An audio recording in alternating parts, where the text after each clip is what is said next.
Curse of Strahd. I'm Charlie. I'm the DM, and I'm checking to see if my mic is working. Looks like it's kind of low. Strahd, can you hear me all right?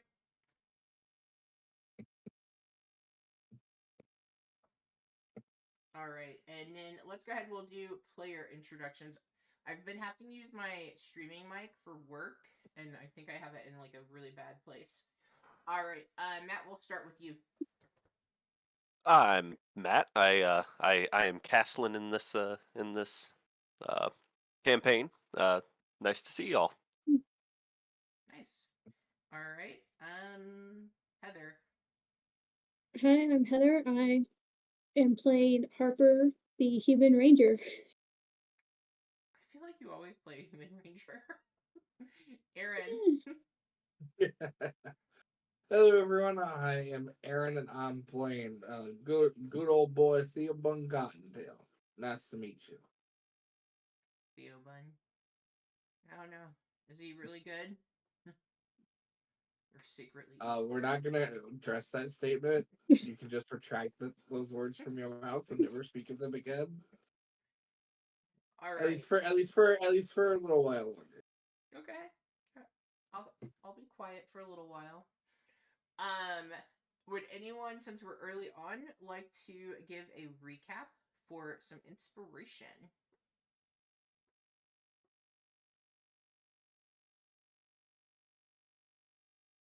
If no one's going to jump at it, which nobody seems like it, party met after receiving a letter to deliver goods to Daggerford, I want to say. Something Daggerford. Yes. You all received a flyer to go and hunt those wolves. Yes. Which we ran into around on the road. And that was a very terrifying time as we were on two separate carts surrounded by wolves going very, very quickly. And we almost lost two party members. It was a great And time. then we ended up fighting a werewolf. And one of our pallet and Evandar got knocked out. And we didn't have any more healing left. But we drove them off, but Theobald got bitten. And stuff happened with that, but we're not going to talk about that right now. I think the more you keep mentioning it, the more everyone is piecing together right there. It's out of character knowledge. Ah.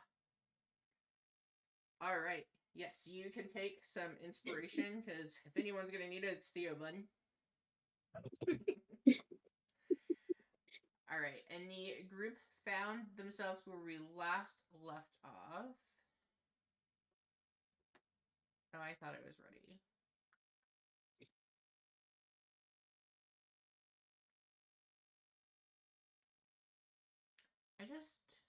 Me and there we go.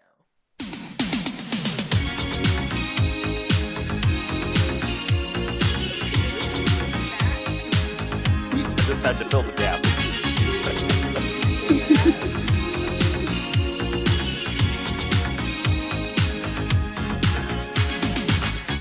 We're no strangers to love. You know the rules, and so do I. Get it in early. I appreciate that. All right, this is what I was looking for. Oh, goodness, Foundry, you didn't used to ask all these questions. All right, so you all have found yourself standing outside. Well, not standing outside. You are now inside. That was dumb of me. But you guys had found these three houses. The two on the sides of the main ones were abandoned, and you chose to, for who knows why, or what could possibly go wrong, but you all chose to rest there for the evening. And when you all entered in, it was kind of falling apart. The roof had caved in, and Kesslin, though he set you all up like good with an excellent trap, with that bell and that string, like nothing can possibly go wrong for our adventuring crew here. Never. And as you all were, so the group had quite the journey. You had set off originally looking to find what you thought were just simple wolves, and you found more. You were able to find a werewolf that wanted nothing more than to eat you all, to have a delicious meal, but you proved victorious against it. But in doing so and being ran off of the road and into the mist, you found yourself outside of this home going in, and you've taken refuge in this house. And as you all begin to fall asleep for the evening, okay, each of you had your own tales of what brought you together and what's brought you to this place that you were wrestling around with as you were trying to forget the horrors of the wagon. Because let us not forget, while the four of you managed to escape from that attack, you did watch the driver of the cart, who you had probably spent a good deal of time with, immediately get bitten right in the throat by one of those wolves and knocked off of the cart as the chase began. And so you had a lot on your minds, and the air inside of the house being it's stale, and you have this musty scent of decay. The floorboards are creaking as you're trying to find rest. The walls are groaning. You can see the moonlight that is struggling to come in through the cracked windows, and there are shadows that are dancing across the uneven floor. The furniture is broken down. It's covered in thick dust. There's tattered cloths. There's not much in terms of comfort here as you have settled in. You're not even sure if the floorboards themselves are long enough, or not long enough, are strong enough to hold you all. You hear them protest against the weight of even your pack as you sit it down. It's an unsettling symphony of creaks and moans. And as you close your eyes for what you hope to be an easy and restful slumber, it's anything but. The darkness from outside just seems to seep into your dreams, twisting and distorting your every thought. You toss and you turn on your makeshift beds. And let's go ahead and, Caslin, what is it that you see as you try to find rest? Had to start with me after it was all dark and stuff. So as Caslin kind of falls asleep, he starts to be swallowed up in dream. He's back in the fight with his fellow adventurers that he's become so fond of. He sees everything every single shot that he took, and it every time it lands. His actually starts off as a very good dream. Every wolf he's able to slay just seeming like a field mouse. Feeling like a hero the whole time, and just really feeling like the hero in this movie that we're calling life. But he almost feels like he's becoming Finder himself. Uh, uh, that Finder Wyvern Spurn, or what is it? Yeah, Wyvern Spur for everyone who wasn't here last week. But and then as kind of while he's recalling, as he's thrown from the cart along with Harper, it suddenly starts to turn to fear until he's awakened. So. Okay. Harper, what is it that you see as you try to find rest? As Harper attempts to get any sleep, he's just plagued by the nightmare of his past, being thrown out of his home for what he believes were circumstances outside of his power, and just that powerlessness he felt as he was abandoned by his family. Okay. Theobun Cottontail, what is it that you see as you try to find rest?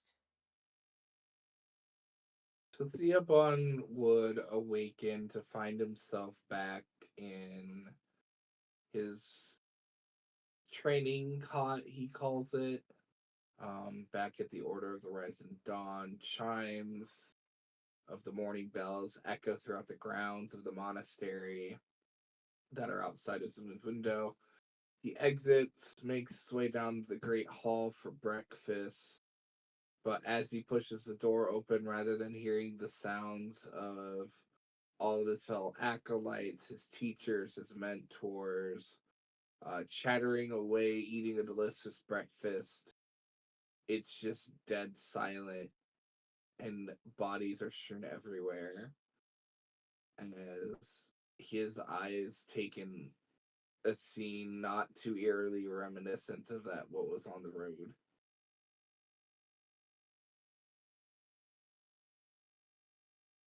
All right.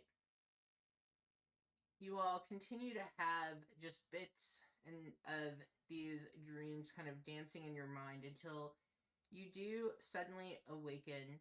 Kesslin, as you awake, it almost feels as though you are falling off of that cart again. And if you had like propped yourself up on some of the furniture, you would probably in fact fall like almost like falling out of the bed type of thing. And as the group awakens, um, it's very light outside. You you can see like it's a soft golden glow that's coming in through the cracks of the roof, and you kind of feel this like sense of tension as you like scan the room after having those haunting tormented dreams. You awaken not sure if you feel restful or not. Your body is still quite achy from the hits that you have taken in the previous night's encounter. You meet the eyes of your companions, and each are bearing the weight of their own nightmare that they had. Although you would say that Kesslin appears to be a little more untouched by the dreams that he had had. It almost as if he maybe didn't have to relive or imagine something quite as brutal as what each of you had. And as you all begin your day and start to move,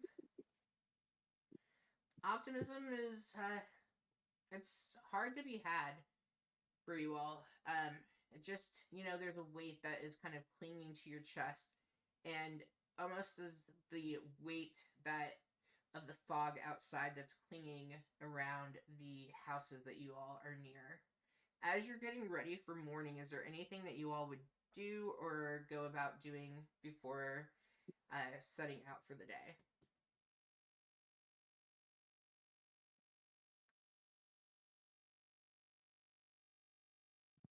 I would definitely pick up the string and bell and everything that I put up, so that I make sure that I keep that.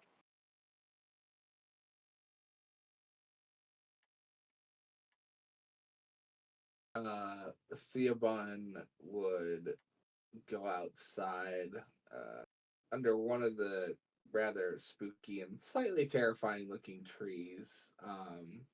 He would just make a small mound of dirt and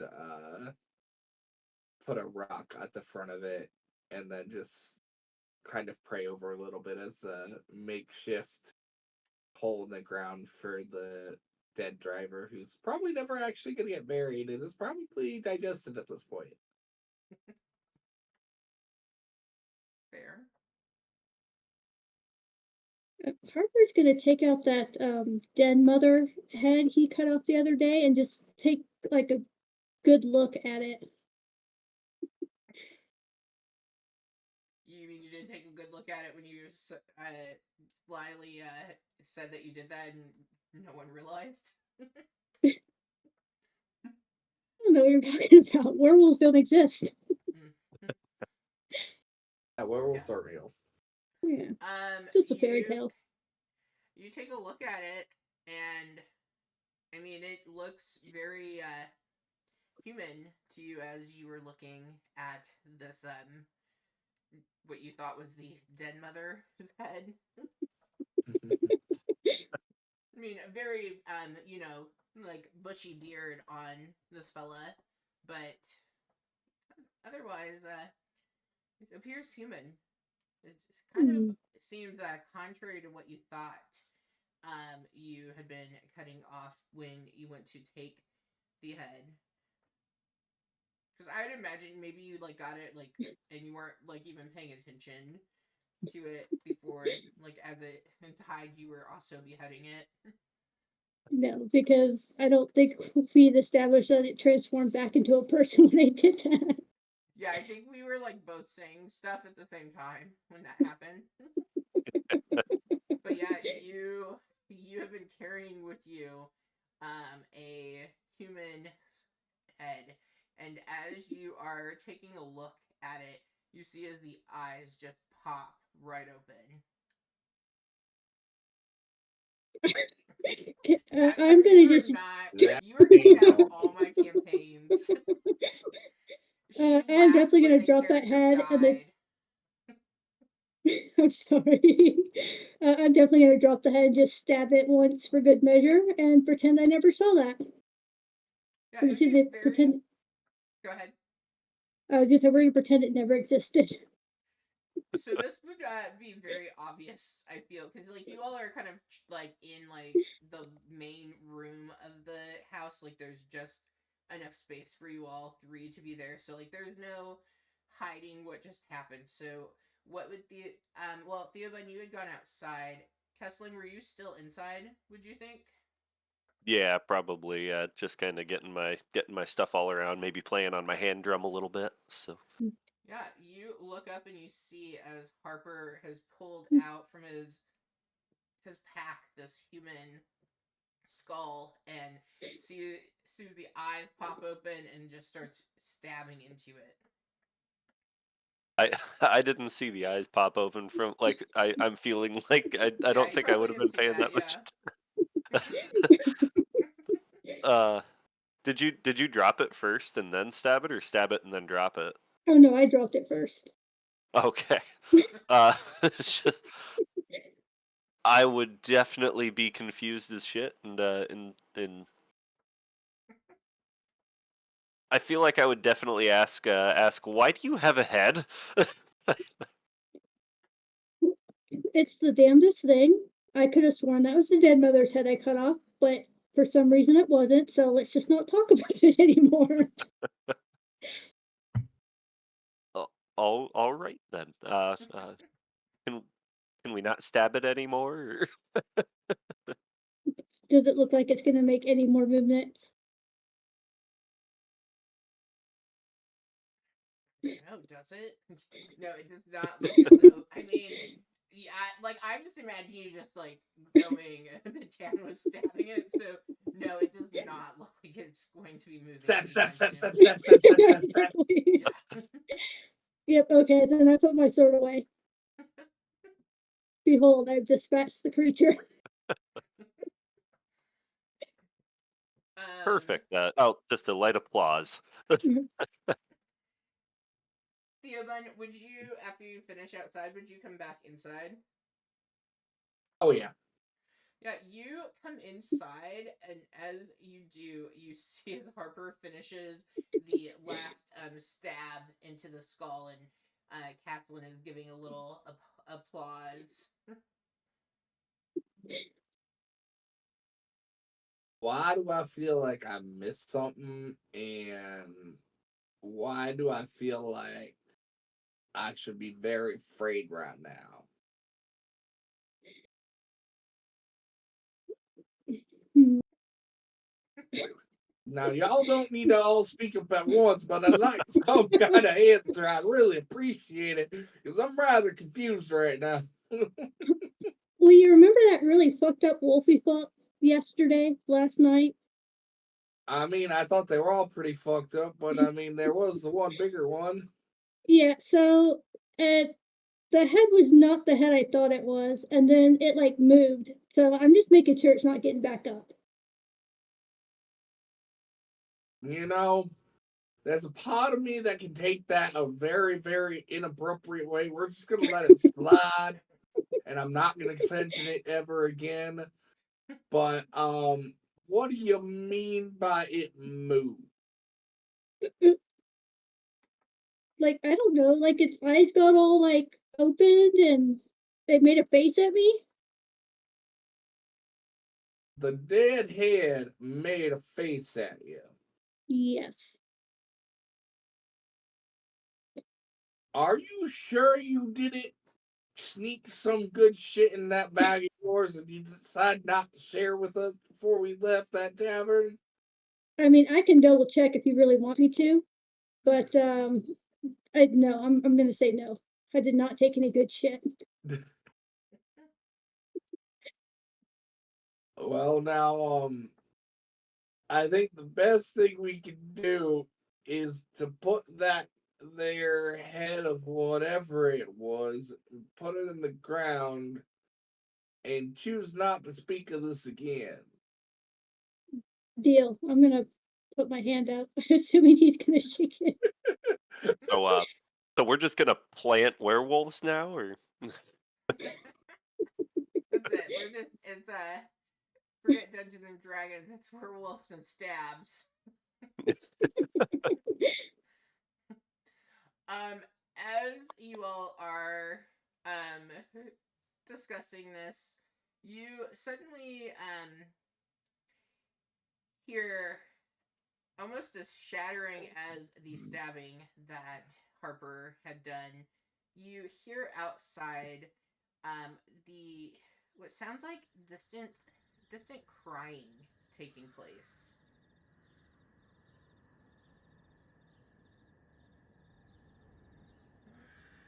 well, that sounds like someone that could use a hero, and I'll just kind of walk out and look for where the crying's coming from. Yeah, you walk outside, and as you take a look, you see by the house in the middle, the one that isn't falling apart, you see two small children that are outside. And let me.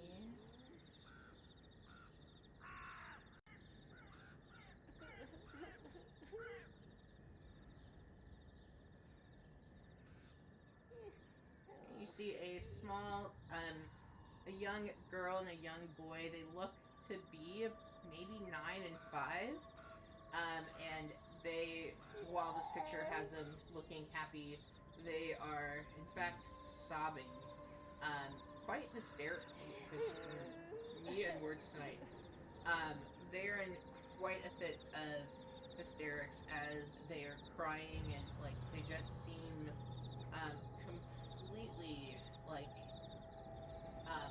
overwhelmed. You're not like almost as if their dog had died type of crying is happening.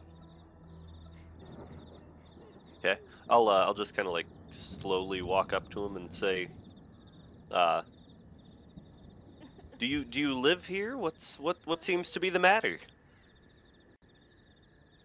Yeah, as you go to approach, their house is surrounded by a really creaky iron fence, and you go through the gate. You can hear it as it lets out a loud creak as it opens, and then as the group, assuming the whole group is going through, as it closes behind you, and you get the sense that these children, they are desperate in their pleading and crying. It's as if they saw something horrific, and as you approach them, the girl first shushes the boy, trying to quiet him, and she can barely like get her words out.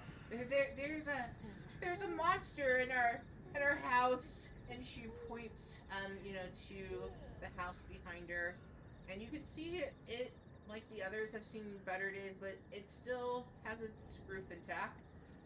The windows are dark, and you can see that there is a small little porch area, and as she looks at you frantic, last night, and her voice is tremoring with terror. Our house, there was something inside, and so Thorn and I, we ran out. We ran out, but we forgot Walter. We forgot him. We left him in there, but we're too afraid. Our parents, they should be back, but they're not. They left to go on an errand, and I had said I would be okay. That me and Thorn, that we could watch Walter, but we've left him inside. And there's a monster in the basement. I'm scared. I'm scared for Walter, but I'm too afraid to go in. Can you help? Well, I think we definitely could help. What does this monster look like? My friend Harper here is fantastic at knowing what monsters are and what they could be. Oh, please, please, please! You must help. Walter is he's just a baby, and he's probably hungry. He's just in here all alone. We didn't get too close. We just could hear it. It sounded as though it was like really heavy breathing, and there's lots of it almost as if there were lots of voices, and it kind of sounded, like if you take and you throw a booger on the wall and it rolls down, it kind of sounded like that, but bigger. That does sound like a monster, and in fact, it does. So can you Well, help you- us? You two just stay safe. We'll we'll go we'll go slaughter the booger monster, and we'll go save Walter. Don't you worry, won't we? Won't we, everyone? Oh, please. Perfect. Sit out. Yeah, that sounds like exactly what we're going to be doing. Thank you. Thank you guys so much. And you guys can hear a faint cry coming from the house. It's just like you can only hear it when she's able to compose herself enough, like, when a kid is hyperventilating. That was the H word I was looking for that I somehow forgot. When they're hyperventilating and they have that moment of like breathing in and like holding it for a second, in those moments you can just faintly hear what sounds to be a baby crying. Okay. You two get somewhere safe. We'll go inside this terrifying mansion. Terrifying mansion. It's our home. It's just something that must have gotten in. We might have left the cellar door open. Oh, where is this cellar door that you speak of? Maybe we could go check that first.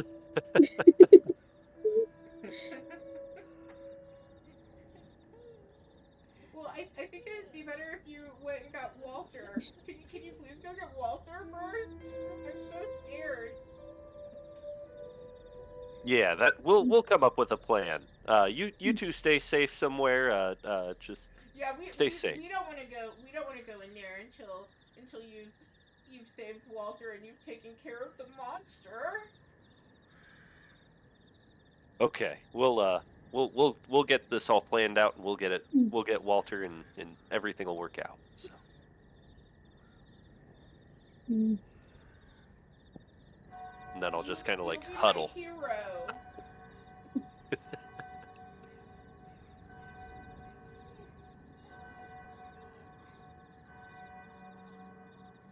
All right, is the group going to head inside then? I think we're gonna group huddle first outside. Yeah, group huddle so that we can formulate a plan.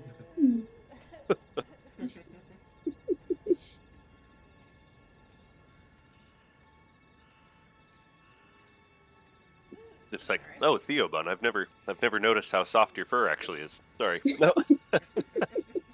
Hey, now I don't mind if y'all give me some scritches every once in a while, but y'all don't need to be filling me up all the time now. Theobald, you feel a small hand, like reaching to find any patch of you that's not covered up by your clothing or armor. Hey now, careful now. You might find out what rabbits are known to bite. You see, Rose immediately like grab back her younger brother's hand. I'm sorry. He his stuffed bunny is inside, and so I apologize. He's really he's really young. He's not mature like me.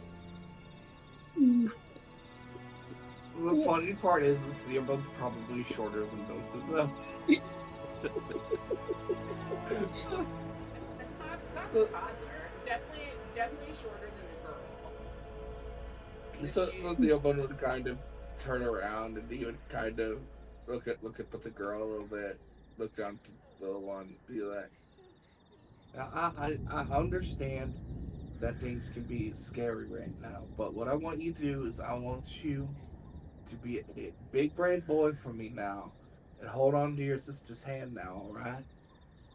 We're gonna go in there. We're gonna take care of the scary things for you. Everything's gonna be fine. But I need you to be a big brave boy and stay next to your sister now, okay? You see him like he doesn't really speak. He just kind of nods, and he has one of those like big fat tears that like as he's speaking to you just like drops and almost kind of ricochets as it hits the ground below. Theobald would smile and would muss his hair a little bit with his paw before looking up to his sister. Now, I would advise you to try to find some place where you can at least be out of the way in case anything else happens, but we need to talk and see about what can be done here to make sure your house is safe now for you. And Theobald turned around back to the group. Okay, Mister. We'll stay over here. And she kind of motions towards a smaller tree that's in the yard.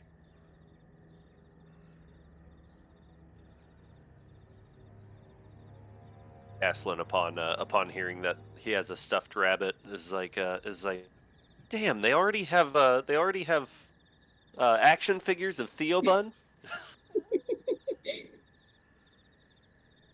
Hey, now, they may got action figures of me, but ain't nothing compared to the original.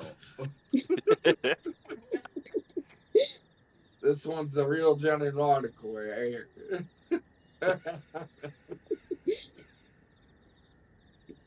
Anyway,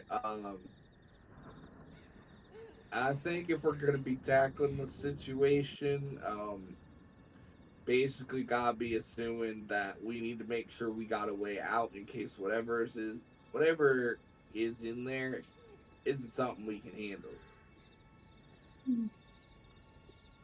That is very true. We need to try and have a nice, clean, easy way out if possible. First edition Theobald actually. We definitely need that. Mm. You guys are gonna give That's that great. kid back his rabbit. I've got a rabbit foot. I'll just give him that. It'll be fine. Which is why, when it comes to the cellar, I'm really scared going down there. Because from my understanding, most places with the cellar, there's really only one way in and one way out. Mm. Well, I guess we won't know until we find out. They wouldn't show us where the cellar was, so maybe we could walk around, but it's up to you guys. Yeah, actually, that might be a good idea. Walk around, see if there's a back door. Anything else we could prop open just in case. Hey, that sounds like a plan. We can do that. Alright, I'll start kind of wandering around. Try to start walking around. Mhm. As you all begin to try to like move around the house, that fog that has like kind of cleared so that you are able to be there at the house begins to kind of like choke up on you, almost as if it's pushing you towards the doorway. You can certainly go into the fog if you would like.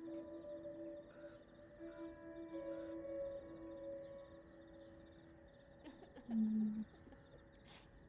Ah,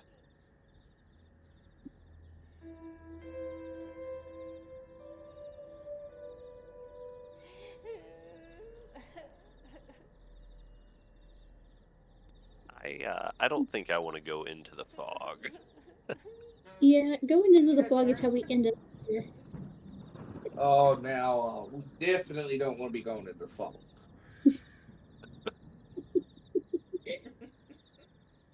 Perhaps we can take a look, see if any of these here windows will give us a better idea of what's on the inside. Yeah,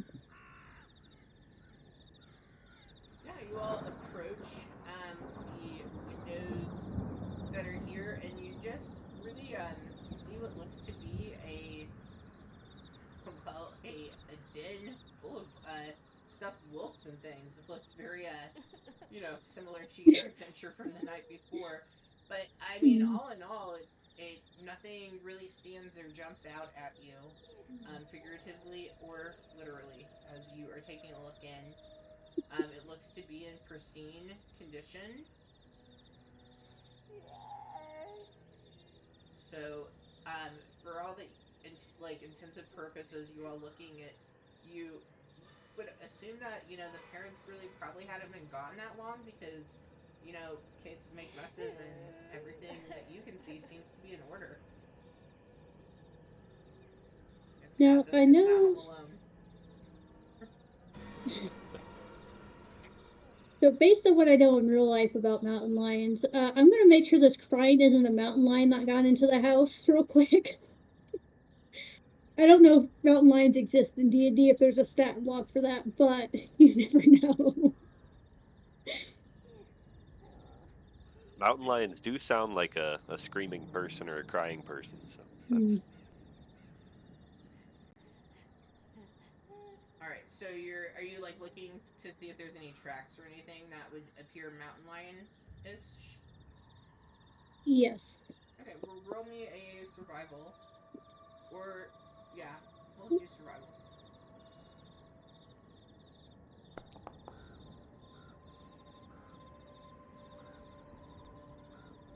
You take a look around, and the only, like, tracks that you are seeing look to be, like, small, child-sized footprints. You don't see any animal tracks about.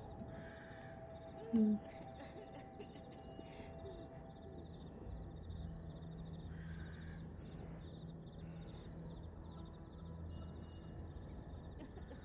No animal tracks, huh? Well, Well, now, do we just want to go inside, or do we want to try and scope out the perimeter here? I'll check the door for like traps or anything like that. Okay, roll, investigation.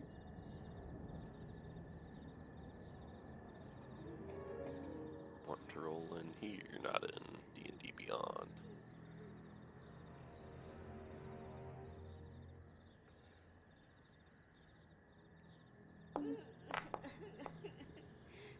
Oh no, all the good rolls are going away.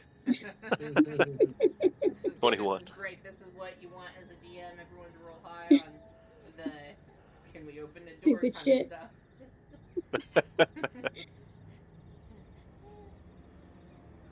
All right. As you are taking a look, this like outdoor thing here, it is like a small gate that kind of leads into like a little porch area, and it is unlocked.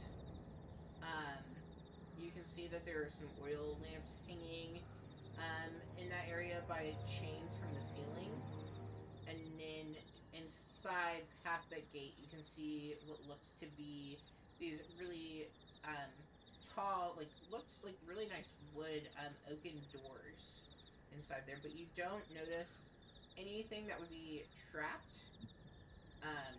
They're trying to keep a child-proof house here. And damn you, Aaron, I keep wanting to try to talk in a southern accent.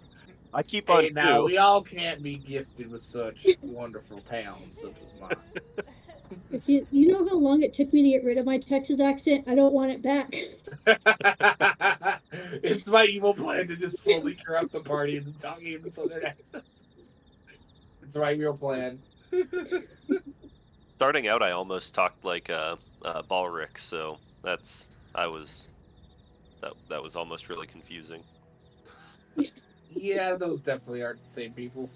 But I miss those people. um, so Diamond will kind of take a peek around the corner and see what he can see along this side of the house. With the fog encroaching around the house, like you really are unable to make out very much. Like you can see, maybe 2 or 3 feet in front of you. You're not like it's kind of difficult to see. At this point, you all can't even see the house that you had stayed in the night prior. Did you say are all the lamps lit and everything? The lamps outside are, and the stuff inside too. That you can see in. Okay. I'll go ahead and I would have moved onto the porch as soon as I saw that nothing would have been trapped really. Okay. You move into the porch, and as you do, you ignore a shiver as you escape those clinging mist from outside, and you feel a chill that's hanging in the air. You see those oaken doors right before you, silent and brooding, and you find yourself standing outside looking to go into the house. The door in front of you, are you gonna check that for traps as well? Yeah, I'd at least like kind of check it for traps, see if it's kind of get a feel for what this door is kind of made out of and everything. So Okay. Yeah, so it's made from oak, and go ahead and roll for me to see if it's trapped.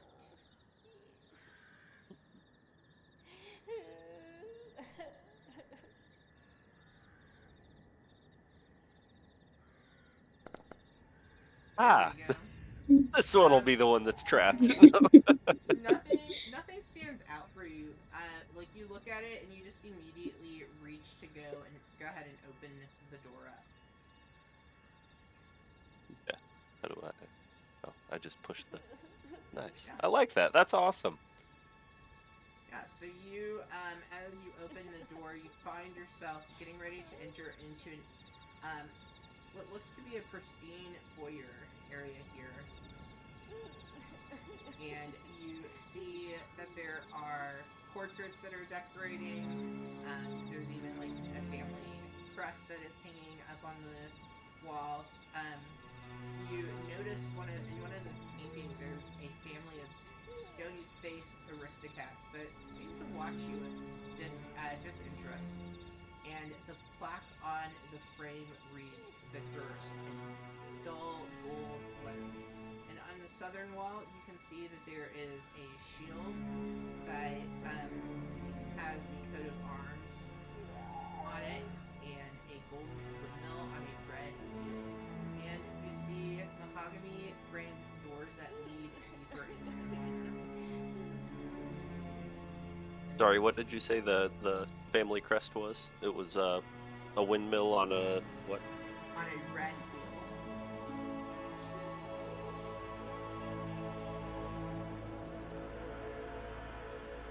Okay. And would you have said that I would have stepped in there like as I opened it up, or? I would assume that you would, yeah. Okay. I'll just be like right in the door then. So Yeah, the little mudroom, cozy. seems again really really clean.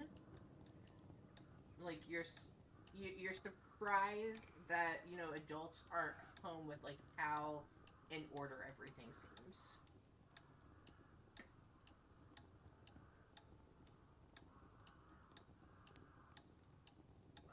I'll actually like make a note of that out loud just so that everybody else is just to see if everybody else kind of reacts the same way as me to how clean everything is.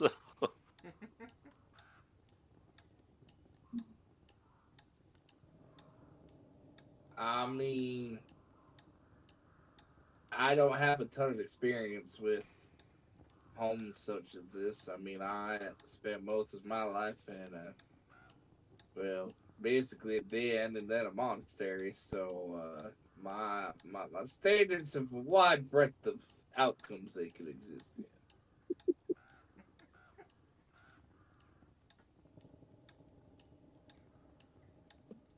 I'll actually step in. Um,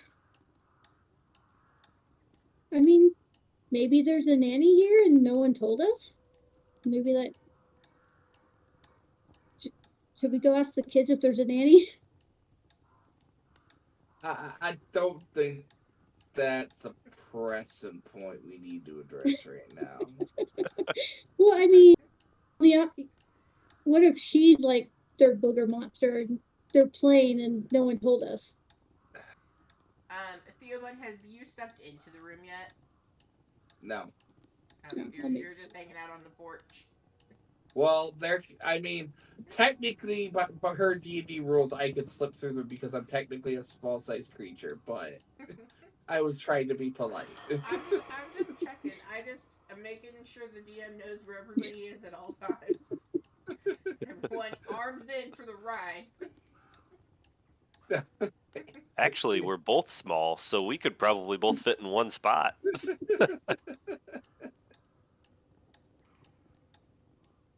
I do. I'm gonna ignore the creepy paintings. I am gonna check out their little shield though.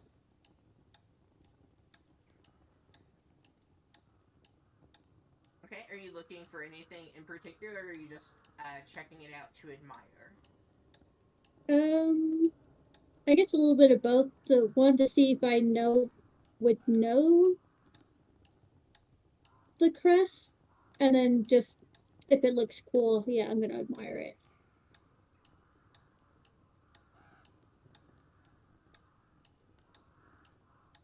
Alright. I love the interwebs.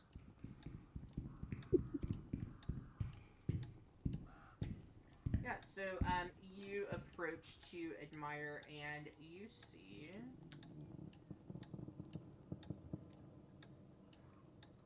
that it looks similar to that in the chat. So it's red in coloring and then has that gold windmill on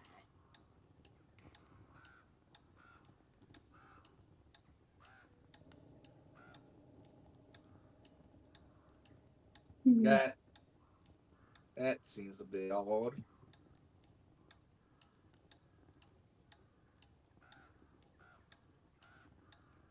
Maybe they really like the windmill.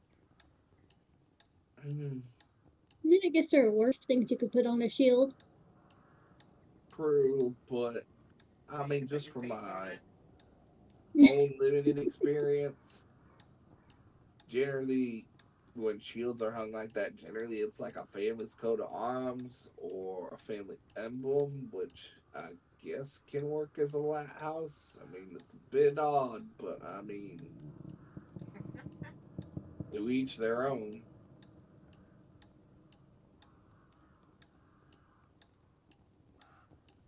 But I think we perhaps need to keep moving forward here because we do need to eventually figure out exactly where in the world we are. And I don't think this house holds that answer.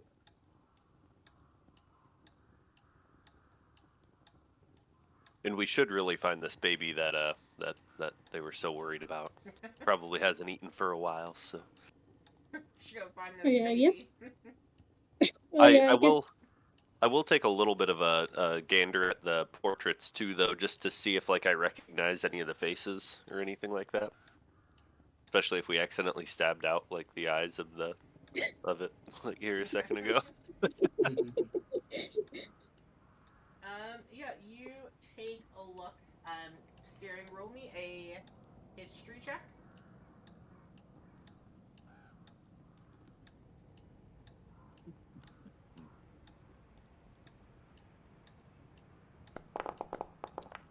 That one rolled all over the.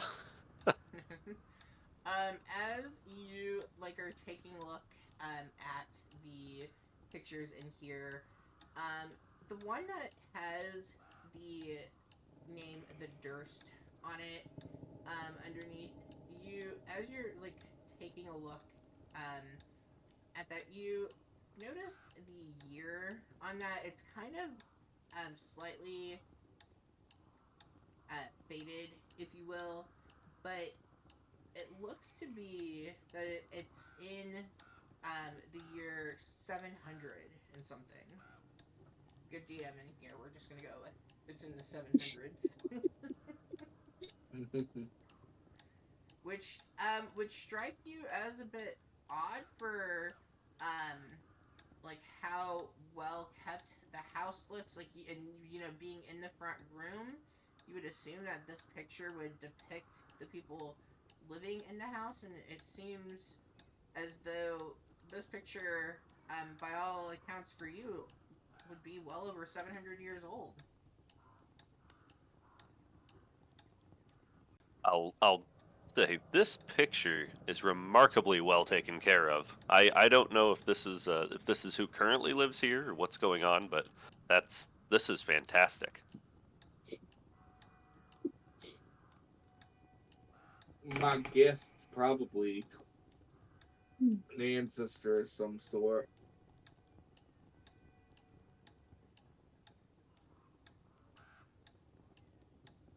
Definitely, definitely. Well, moving on, I guess, and I'll just kind of keep walking.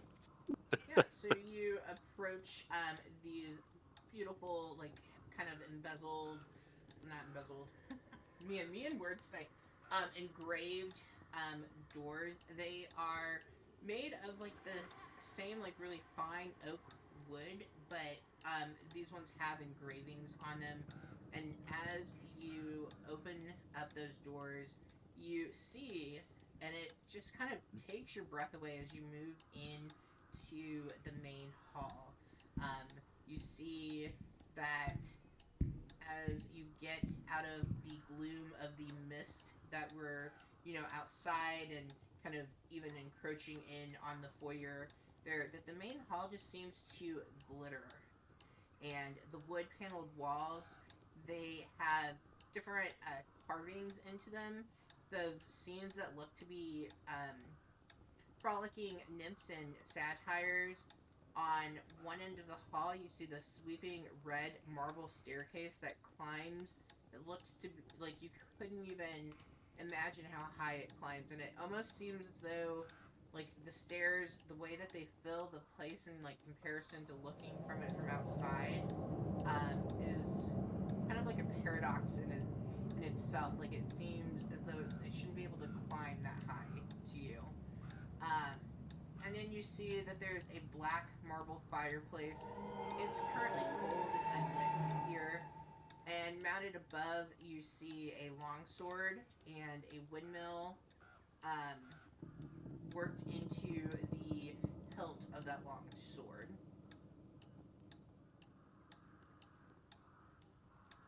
Well, now, Don't y'all move at once. I guess I should probably go in first.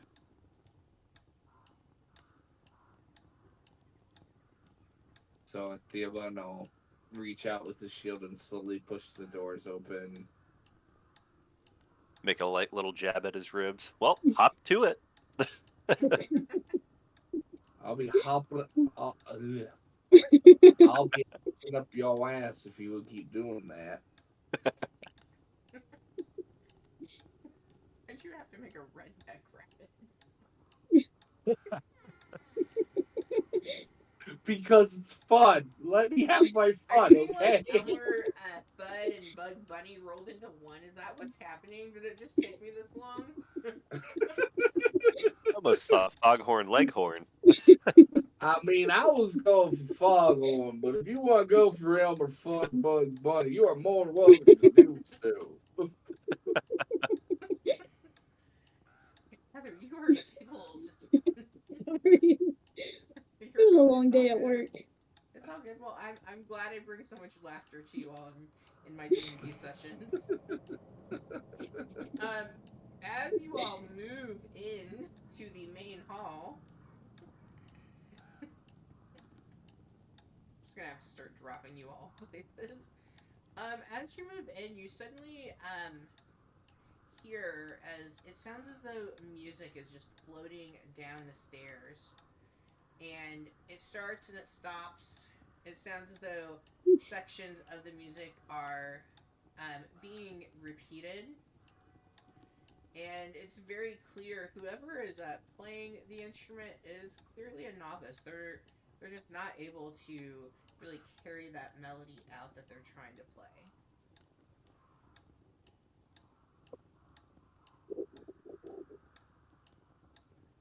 I Freaking think it's nobles a always. rather odd time to be playing some music, but who am I to judge?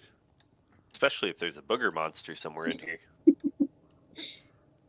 my gosh. I was gonna say they're starting the infant early on piano lessons. The other group has the burger master, but not like everything. They're actually spelling it out as burger and master when I'm talking now, and I'm like, this is great. And The you guys are gonna end up Burgermeister, with the though. booger master, I guess. Go with that booger Well, monster. now, I guess we should be making our way upstairs, unless we want to check out the doors over there first. Yeah, there are some doors down here. If you all would like to take a look, take a listen. I'll take a closer look at the sword on top of the fireplace.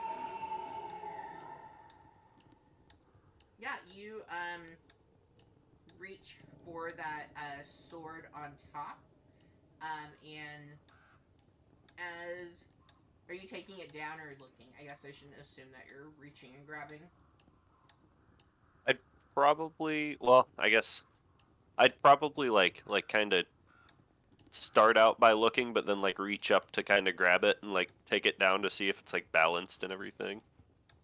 Yeah, I so like how I'm. you first start by looking. You can tell it's a looks to be a cherished family heirloom, like the windmill matches that was on the shield earlier. And it's like, but it's like faintly like worked into the hilt of the longsword, and it like as you like hold onto it, it seems bounced in your hands. It nothing like seems off about it. It looks to be in pristine condition. Yeah, I'll just put it back. That's it. You're gonna take it and then put it back. You guys are like really nervous in this house. I feel. I don't know why. Well, you it's were because so I know what nervous. house this is out of character. Durst house. This is the Durst house. I'm Durst definitely house. I'm definitely making a note of where it's at though for For possible future later purposes. use case. So Hey, I just think I'm gonna know. walk up to this door and take a listen on the inside. Go ahead and roll for me perception.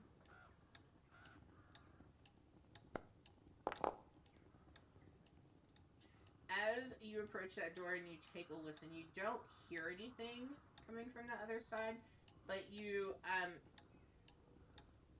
kind of pick up the scent of like mildew and grass coming from inside of that door.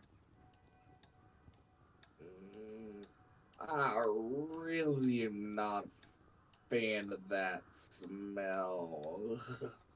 Thought it'd smell like Take a home. while to get that out of my nose. Can we still hear crying? You have not heard any crying recently once coming inside. Hmm.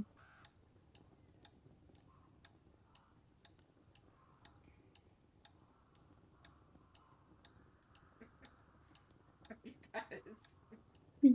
I would say if I were a parent and I had a kid, I was like, where would I put a child? Like an infant child? Would it be upstairs or would it be downstairs?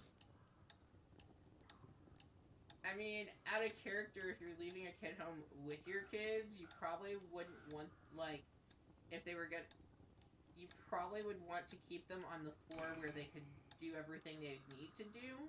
Like, if they needed to feed themselves and things, if no one else was legitimately home, like, you wouldn't want them carrying a baby up and down the stairs.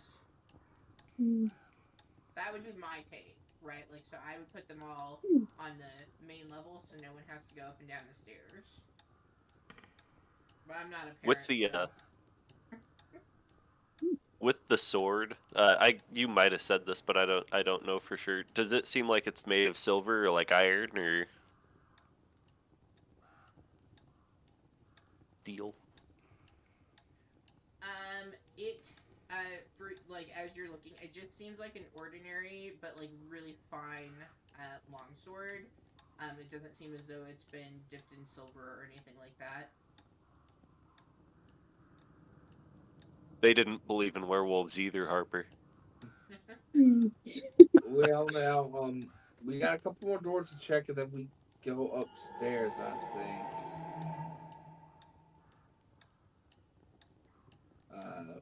Theobald will go over to the store over here and have a listen, see if he hears anything or smells anything.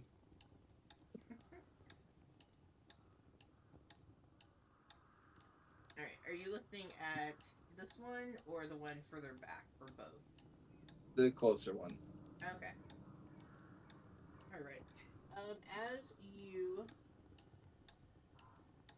go to that one,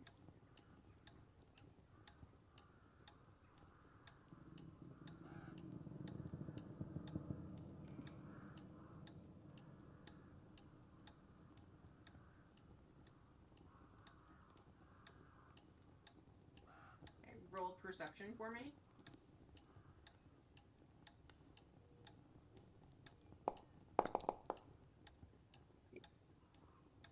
Everything is awesome. I'm not wasting inspiration on that. So as you go to listen, you don't hear anything, and you're not picking up any odors or anything either. That door seems quiet. No, I don't got nothing from the store. You guys hear anything from the other door up there? Harper, are you listening at that door? Yeah, I'm gonna listen at that door. Alright, give me a perception.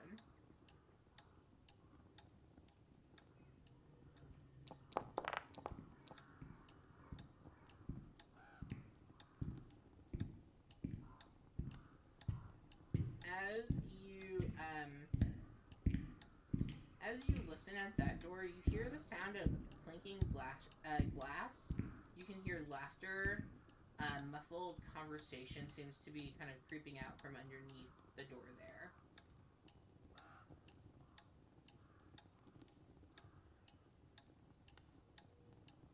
Hmm. Who left the radio on? I didn't have a radio. It's 700 and something. Just for a Shawnee, she'd Navy SEALs that door so hard, but it is not. I am definitely gonna tell the other two that I'm hearing something on the like people voices on the other side of the store.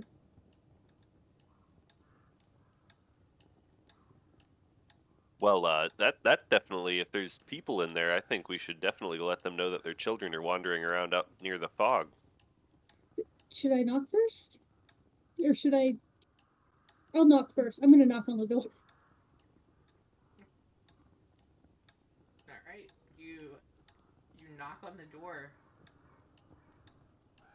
You don't hear any steps approaching or anything. You still, though, can make out those faint conversations that sounds like it's coming from beyond the door.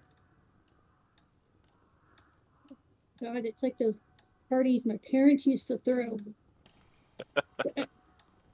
No, we're not children, so we don't have to be seen and not heard. So, I don't know. Do we open it? Do we let them know? I say you can open it. Theobone, what do you think? I would just say, just do so carefully. I will open the door then. All right, roll for me initiative. No, I'm kidding. Is that a mimic? No. Been saving up my channel points to buy us some mimic. You open up that door and you are surprised to find as you step inside that you don't see anyone from within. But inside of the room here, you do see on the table in front of you, you see what looks to be a magnificent feast prepared.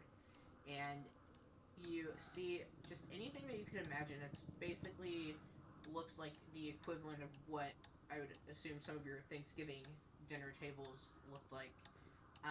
Just any possible, like, delectable treat that you could imagine there. In the center of the room, there's a crystal chandelier that is glittering above, and it is watching over those 8 empty chairs.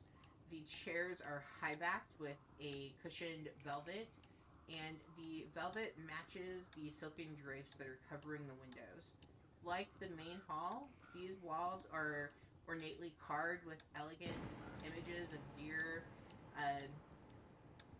hopping around ancient trees. And the table, it's completely set. All it's waiting for is some guests to partake in the spread that is before you all.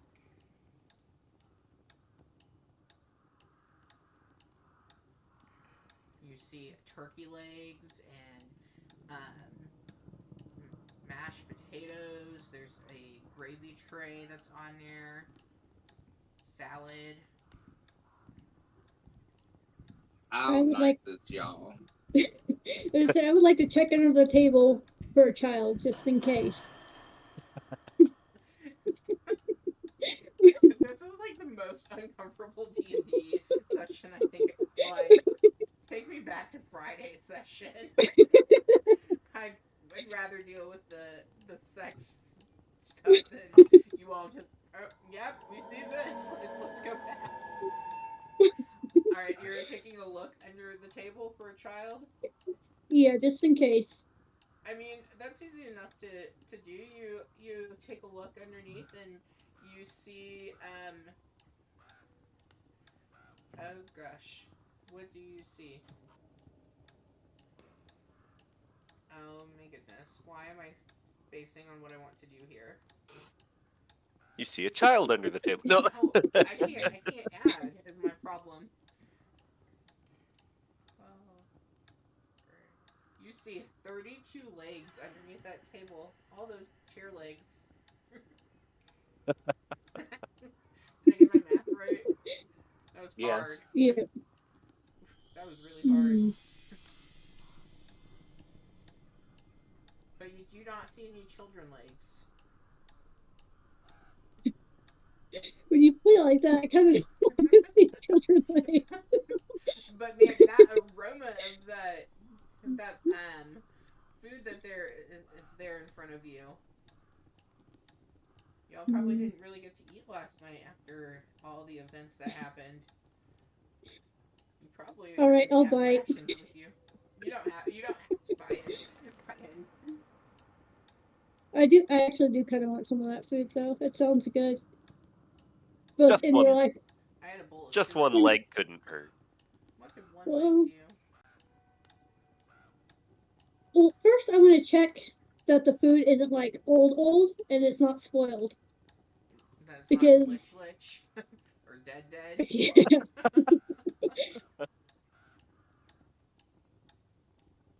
be like old food, but not like spoiled food.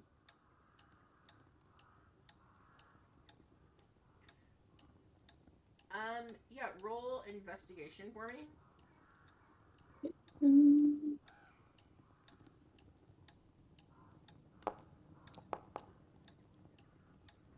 Okay, as you take a look at um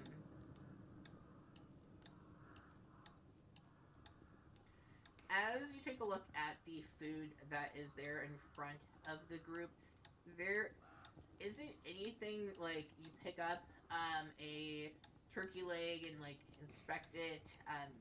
Anything else like picking up the bowl that it's in or the serving platter, and like there's nothing that stands out to you that you're able to like detect that there's anything malice with this food. It just all looks to be delicious to you. I will eat some of the turkey leg. Okay, roll a wisdom save for me.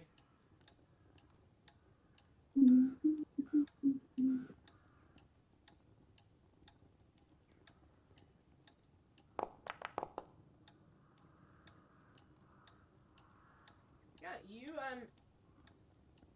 kind of resist the urge to just like uh, go, like hardcore into eating the entire table, and you bite into the turkey leg, and nothing like seems to happen um, to you as you're biting in. Like it doesn't taste the best, um, but you take a couple bites, you don't feel sick or anything like that, and all is well.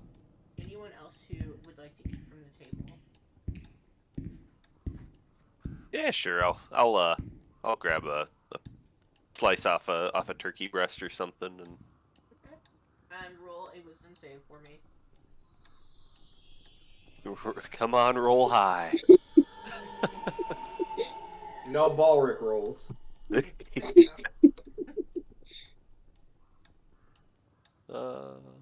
forgot how to roll this. There we go. Saving throw, you said? Mm-hmm. That was damn near a Balric roll. I mean, the same thing. You are able to resist, like overstuffing yourself. You pick some meat off of the turkey breast. It just kind of, has a stale taste to it, but nothing that's too off-putting to you.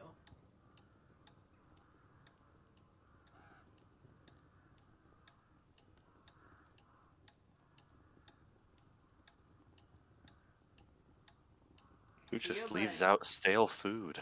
I just realized, out of character, isn't this the one that smelled like grass and mildew? This room? No, it was the room next to it. Oh, next to it. Well, as long as we're not eating grass, we're good, I guess. That was my way of indicating it was a closet. Did I not do well?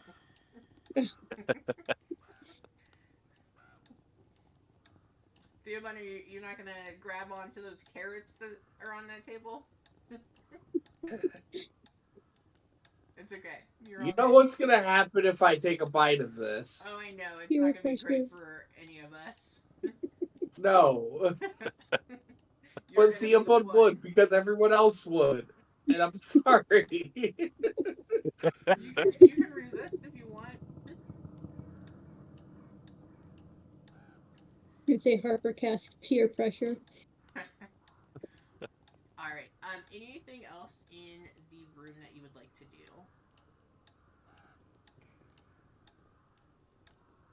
Did you say something something was against like this wall back here? Yeah, beautiful curtain. A beautiful curtain? I mean, that's what it looks like on the map.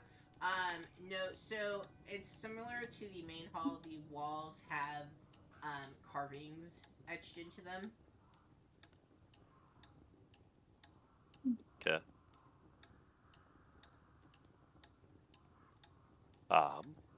Nope, I'm done then in here.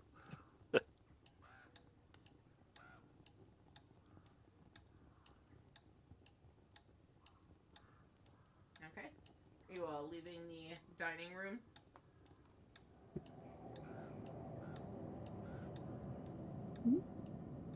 Yeah. I'll actually go out the same door that we came in. Yeah, the group goes and you exit out of the same door that you all came into. Kesslin, as soon as you close that door, you, like, just on, like, as soon as the door latches, you hear the glassware from inside. It sounds as though it's clinking together, and you hear talking once more as the group leaves that room. Everyone, this house is terrifying me. I'm not about ghosts. I don't like them. Does anyone know anything about them? No, but I can distract you real quick if you like. How many fingers am I holding up? If that'll make you feel worse, but in a better way.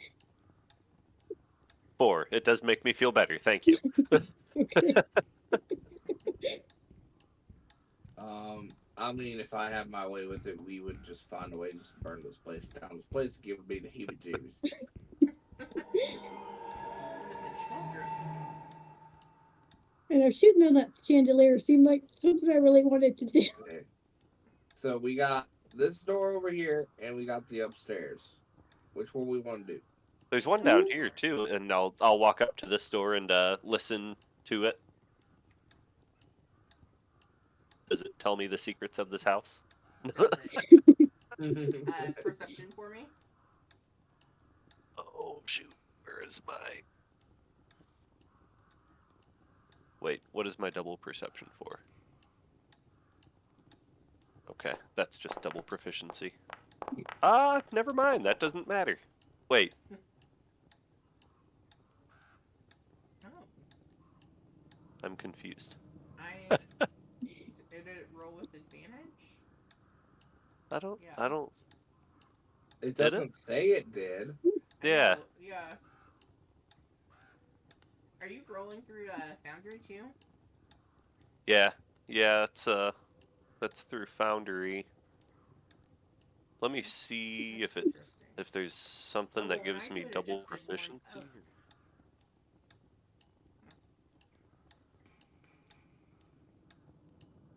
I think it doesn't say advantage though. 'Cause it would Oh, say that was it. It re-rolled a nat 1 for my lucky trait.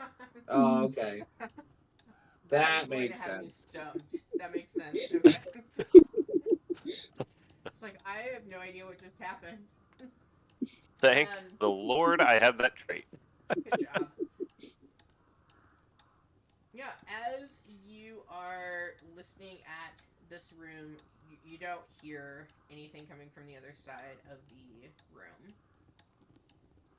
Okay.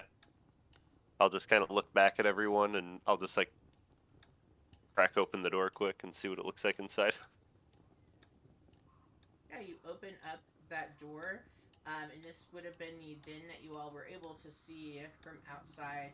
And so you can see out from the darkness loom wolves, and their snarls are frozen forevermore. There's a stag's head that is mounted above an unlit fireplace. There are fine chairs that are draped in furs that face the fireplace there, and you see a cask of wine and a pipe rack on the table between them. The goblets are dry and empty. The wax has melted over on the candles, leaving little white islands on the table. Cabinets line the walls, and in one darkened corner of the room, you can see a chandelier that's hanging over a cloth-covered table. Okay. I'll move a little ways in there and because there's a lot of stuff to look for children in here. And I'll start like looking through I guess the cabinets looking for a child. Yeah,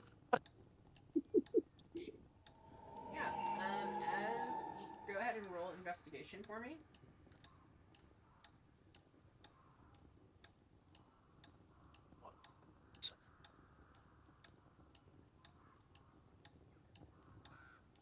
Investigation, normal. Whoa, 22. As you go into the first cabinet, you find as you're like kind of squinting through the glass paneling of it, you see an assortment of wine glasses, and you see what looks to be a small wooden box. Moving to the other cabinet, it is currently locked. So the one that's between the... I don't know why I can't... There we go. Between the wolves there, that cabinet is locked. Yeah, I would have grabbed that the small box and kind of opened it to just see what was in there if it's not locked. I am still a rogue. I guess I have to do some rogue stuff. Great. It's a mimic. Roll initiative though. Perfect. No. You open up the small box that you have found, and it looks to be a trinket of some sort. You see, like, they're kind of carved into it. It looks as though maybe it was a gift that was put up for one of the children, because it has, like, a small insect kind of, like, placed on the center of it, and, like, the legs wobble. Let me see if I can find... where'd it go?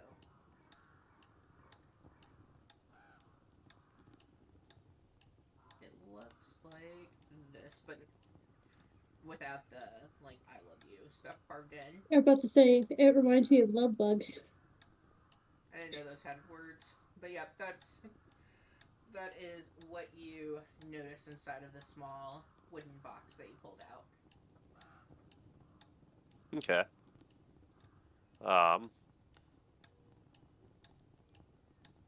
Yeah, I'll put it back, I guess. I'm not that roguish. You won't steal from a child. Yeah, not quite.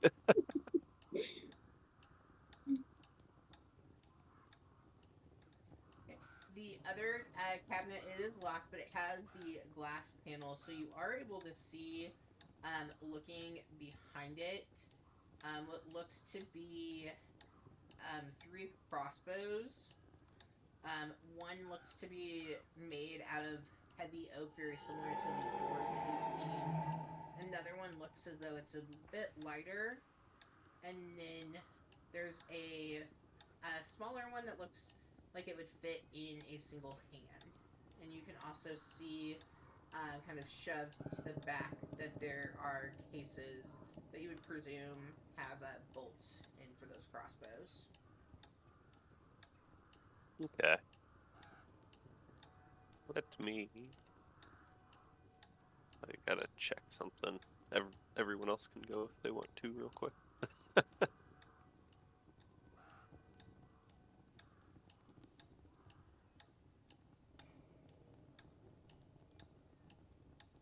Anything anyone else would like to do in the Den Wolf room?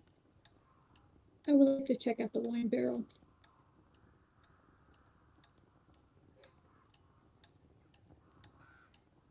Now, you go over to the wine barrel, and it is completely dry. Like, almost in a way where it seems as though it hasn't had wine in it for quite some time. Hmm.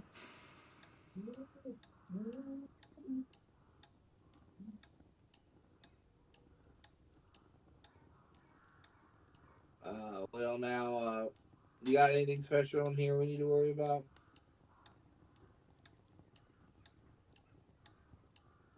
I mean, not unless you're afraid of dead things, stuff things. Do you think Harper I'm would just- try cutting off the head of one of those wolves? No, but I am gonna pet it. You know, maybe I should. Because if we make it out of this alive, we've got the dead mother's head. They'll never know. Yeah. What opened the thought? I'm gonna get me that 300 gold.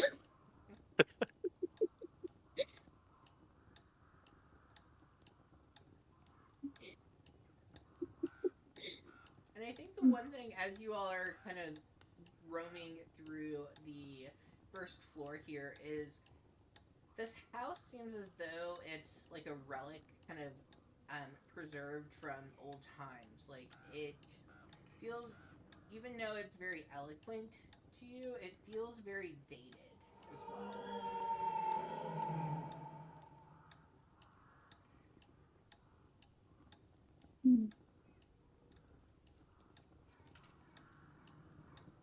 I would definitely be hanging back, like waiting for everyone else to kind of leave the den, so that I could try and unlock this cabinet without anyone noticing. No, you linger back. Would either of you two do anything if Caslin was kind of lingering behind the group? No, I get the message.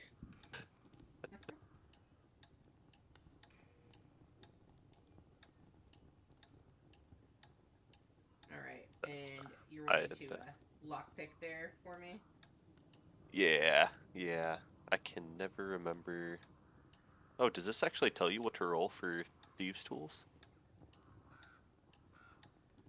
It's usually Dex or Indulgence. Oh, it doesn't tell you. Yeah, it does. If you it does? click it. Dexterity, not equipped, proficient at the bottom. Oh, So okay. I was able to click and it popped up for me to roll when you put that in the chat, but I don't know if I messed it up by clicking it. Let me see. Oh, it does. It does have use thieves' tools. Here, I can Yeah. just do that. Normal. Yep. Okay. That's kind of nice. Yeah, that's really nice. I like that. Yeah, you are 23. able to, like, you go using your tools and kind of, it's more like a show than anything to keep like Rose and Thorn out for sure, but it's not a very strong lock, and you're easily able to get that lock open. Okay. Then I'd like to kind of take a look at the crossbows a little bit closer, just to, especially like the hand one and the hand crossbow. Yeah, they seem to be in great condition. Nothing seems out of the ordinary to you. Nothing seems extraordinary about them either. They do just seem like regular crossbows. Okay. Just Um, lucky, though. This one I would actually like kind of find a spot on my belt for it, I guess, and grab a thing of arrows for it or bolts for it. Yeah.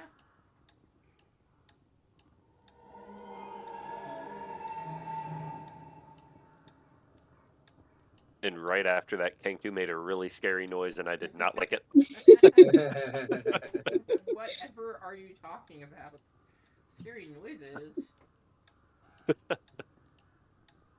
Alright, so you're taking the hand crossbow? Yep.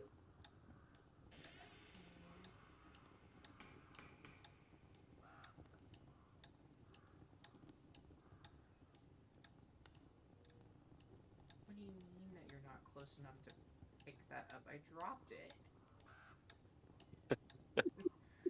How can you not be close enough if I'm hovering it and dropping it in? I think you have to pick up the item I just dropped on the ground, I guess, is how this works. Oh, there we go. Yeah, Did just it let put me. it in? Fancy. Yeah, actually, it picked up 2 of them. I think there were 2 dropped there, so I'll delete one quick. Yeah, no problem. The real question is, how do I get that off of my map later? I mean, you can't see it, but I can. Learning new things. Alright, are we venturing up the stairs? I think so. You all just seem so sad about it. Not sad, simply terrified. I've seen enough horror movies to know where this goes.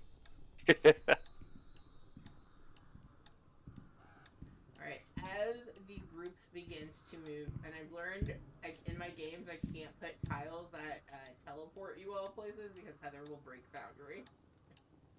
I'm sorry. I was As just trying to you, find the top of the stairs. as you all begin moving up the red marble staircase, you feel a cold draft that sweeps, moving down, and it seems to kind of help move you all into the darkened hall. And as you move in, let me.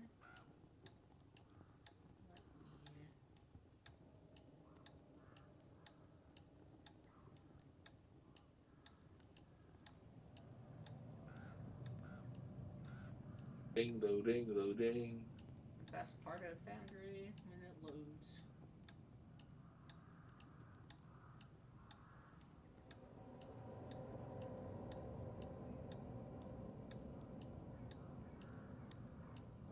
I don't have This vision. one is not the right size.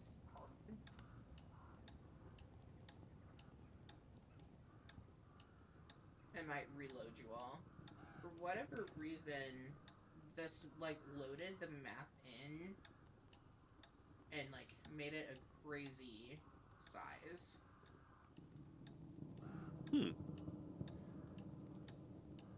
Yeah, like your characters would take up a whole room with what the size was when it got loaded. So instead of being like set to 100, it was set to 200. So it was like, I guess super zoomed in would be the better phrasing of it. Alright, now I can drop your tokens.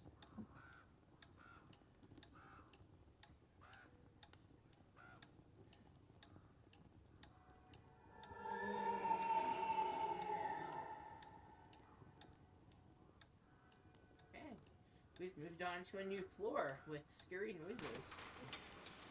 Scary noises.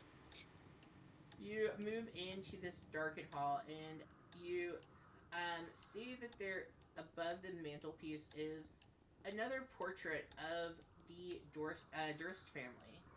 You see the children who were outside, Rose and Thorn. They appear to be smiling down to you. Their mother, her face is darkened with a hint of scorn. She's cradling a swaddled baby. And there are two mahogany doors in the room that are intricately carved with dancing youths. And you see suits of armor flanking these doors, clutching spears in their gazes, empty beneath the wolf-shaped visors. And a third thin door stands to the right of the stairs, the stairs continue to climb upward.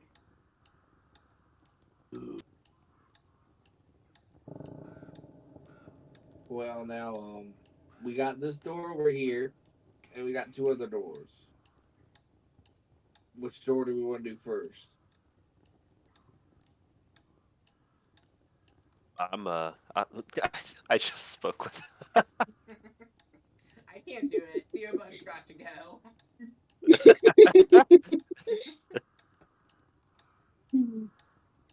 I'm perfectly fine with either or with any of the three, I guess. And I'll just kind of step into the middle of the room and continue staring at this terrifying portrait.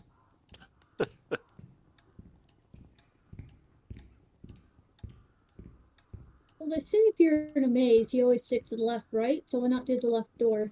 I'm gonna say it. I'm pointing to this one down here.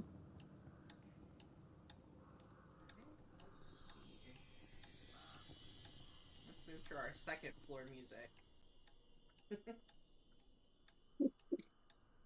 It'll be more scary. I think my map is backwards. No, I am backwards. Okay. It's like I feel like this isn't the same. I'm the one who is backwards. Shocker. Okay, you're going to the one down here on the left. Yeah. If I could ping.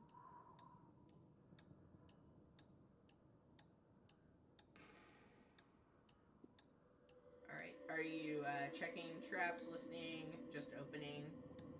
Maybe I'm gonna ceiling? listen at the door. Okay, No, cool. no navy ceiling. Harper's a bit Perception. more responsible. Only a bit more. Ah, shit.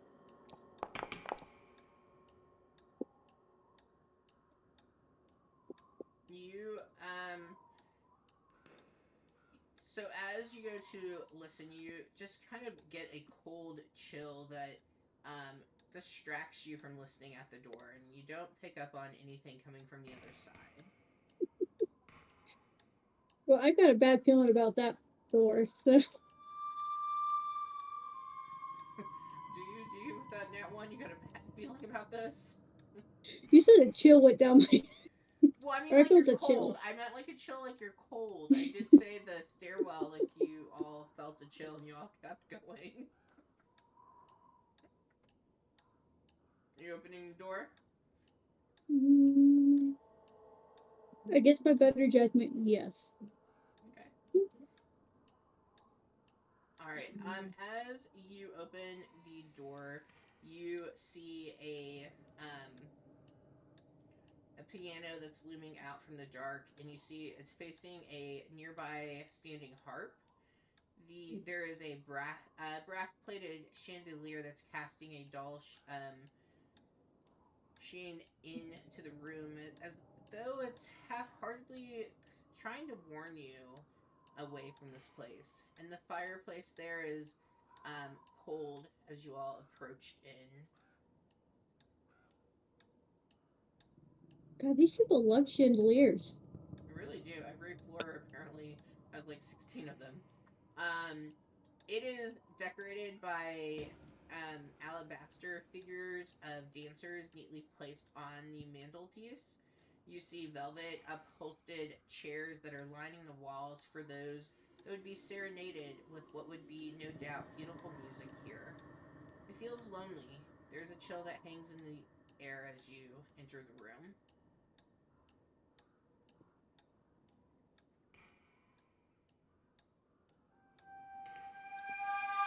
I would like to go smash on the piano. I'm not proficient in any musical instruments, so I know this is not going to go well. Okay, roll a performance for me.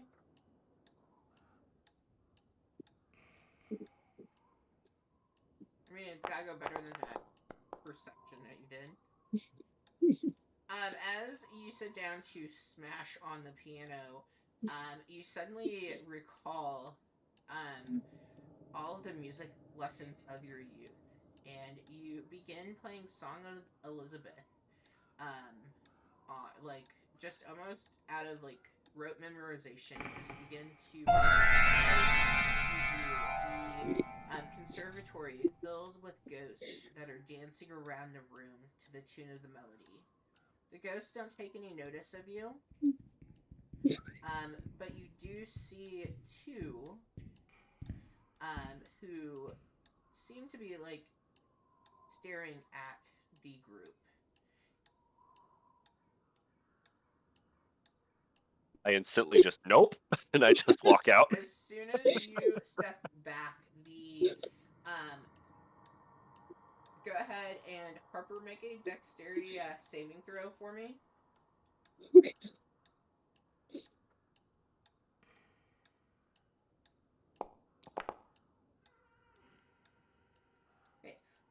As soon as um Kesslin like says a nope and steps back, all of a sudden the top of like the piano above the keys just shuts. You manage to pull your hands back fast enough that like it doesn't slam down on your hands. The ghosts vanish. You can hear what sounds like a grinding sound coming from above. And you are left there all alone, Harper, in the room. Well, if this were a Ouija board, I'd say goodbye. So I'm going to say goodbye, do a bow, because I played so perfectly, and I'm running the fuck out of that room. We're closing that door while we're at it. Aww. What are your guys' passives? Why is this so zoomed out? What is going on with me and my computer? I don't know. Me either. Kesslin, before you stepped out with your passive perception, you would have noticed, like, as you went to take, like, that step out being spooked, your eyes caught on to a small, looked to be, it looked, I mean, your eye caught a small dog that was underneath one of the chairs in the corner.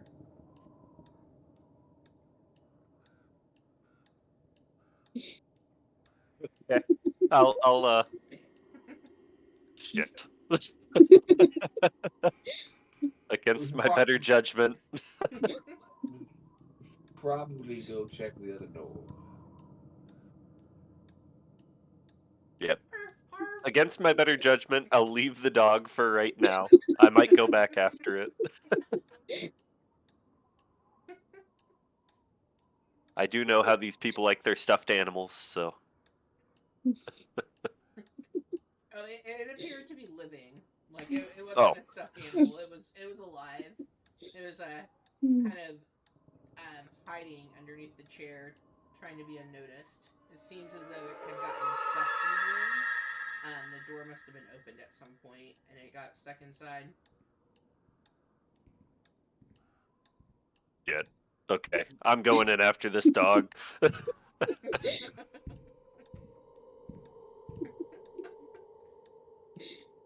he is over underneath this single chair, not to make it even worse Oh, for that's not odd at all.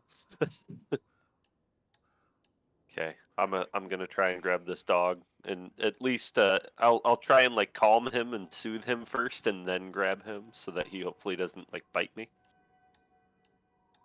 Okay, make a animal handling check for me.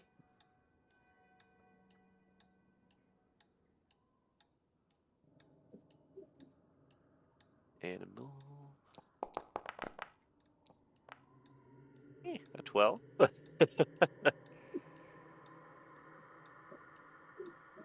Yeah, you go reaching for this dog. Um, you notice the dog seems unusually thin, as though it may have been lost, trapped in here for a while. You are able to get the dog to come out. I mean, he is very terrified. It takes some coaxing for him to come out, but eventually you do manage to get the dog to um, approach you. And as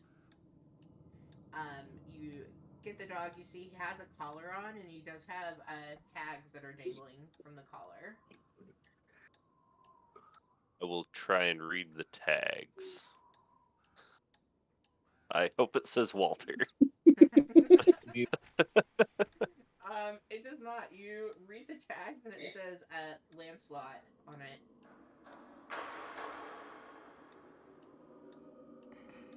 Here sits Lancelot. He went out how he And lived. I would imagine that you probably like saw the dog grabbed as like everything was going on, like, I mean, you came back in for it either way. Did you get the dog? And I'm Yes. guessing you're getting the heck out of there. Yep. Yeah, I don't want to spend as much time as possible in there, so I'll Yep. bring the dog out here and I'll say, everyone meet Lancelot. Well, that's one of the things, but we still got two more doors to look at. Heather, you're gonna be real fun in a dungeon crawl movie. Yay! Cause like this is what it's gonna be like doing a dungeon crawl for a campaign. Do we open the door? Do we not open the door?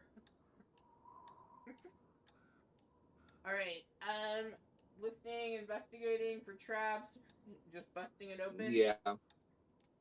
I'm giving it a listen first. Okay. Perception for me?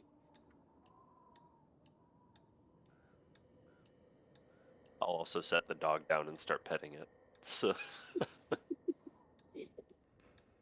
Yeah, I mean, the dog is incredibly thin and, but, like, seems relieved, to have a person around. All right, a 17 as you are listening here.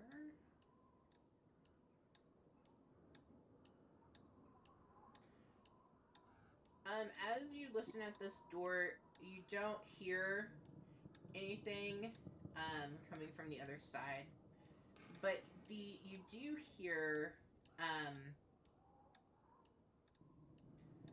like so you do hear the wind kind of causing the floorboards and stuff to creak in the house. It almost sounds as though the house itself is kind of laughing at the group.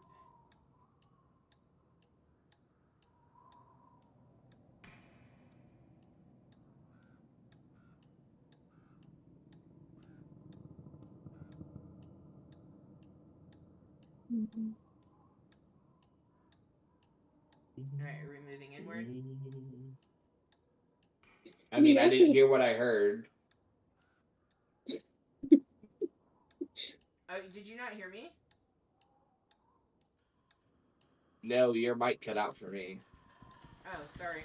All I said was that you heard the wind causing the floorboards to creak almost.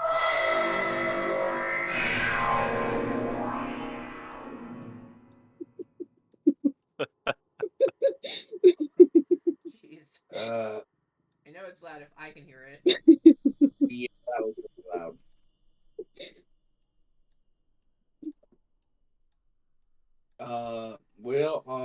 Castle, do you want to give us a look over, make sure nothing's trapped? Like, I doubt it at this point, but Yeah, I'll take a check for traps and see what's happening.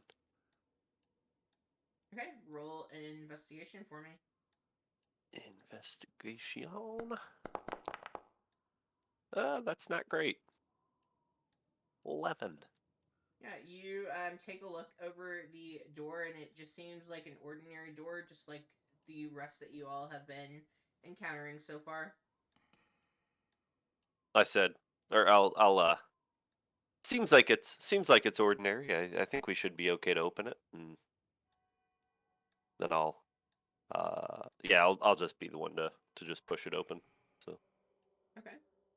Yeah, then I'll you step push. back a little bit.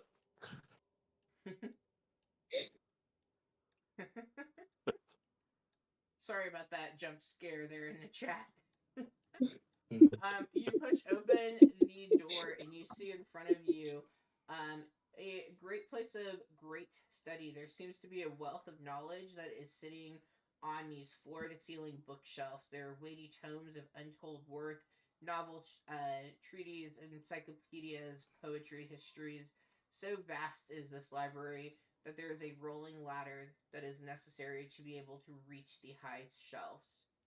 There is a um, exquisite oh gosh, there's a mahogany desk that is at the back with a matching high back chair that is facing the entrance and the fireplace, above which is not a chandelier but a framed picture of a windmill that is perched atop of a rocky crag, and situated in corners of the room are two overstuffed chairs, and yeah, that is it. The chairs are flanking that fireplace, and they look lovely and inviting to the group.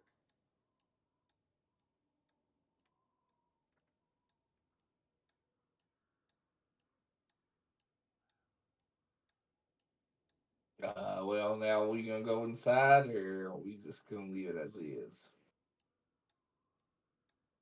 I learned my lesson about going first, so as long as I'm not first, we can go inside. Hey, when you went in first, we got this nice friend Lancelot. So I don't know. Are you We'll sure that see. one's not a ghost? it might be, but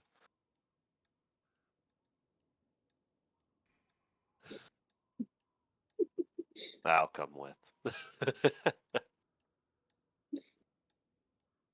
I'll start like checking out some of the books, just kind of taking a look at all the shelves and seeing if any of them catch my eye. All right, roll a perception check for me.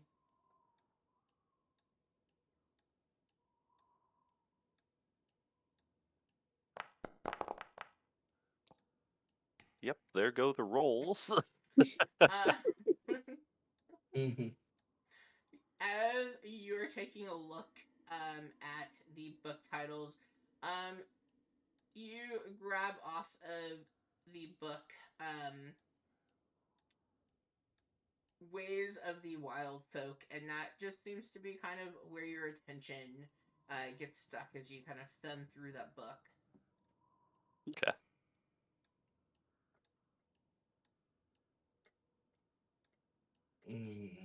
Does he have a stack of papers on his desk?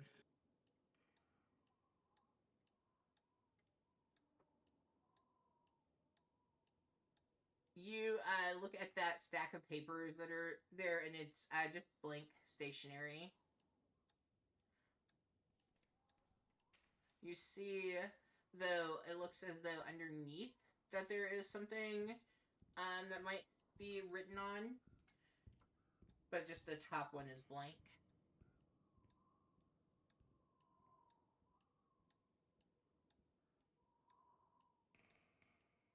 And so as you take a look at that, you see it's actually sheet music for, as you kind of look at it, looks to kind of match what Harper was playing like for that moment. It seems as though it's the same music there. You also see a partially burnt note that is on the desk as well. And you can read on that it says, Bull Wharton's words can open the way.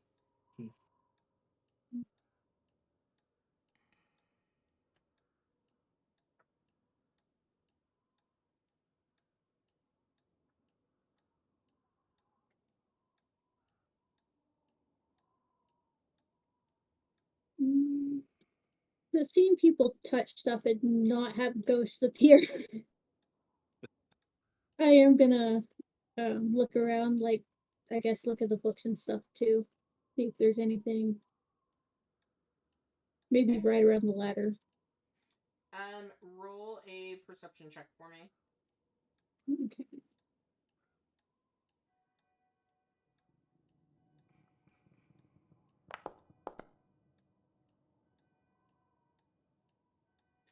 All right. As you are kind of thumbing through, Theobald, would you share what was written on that burnt note?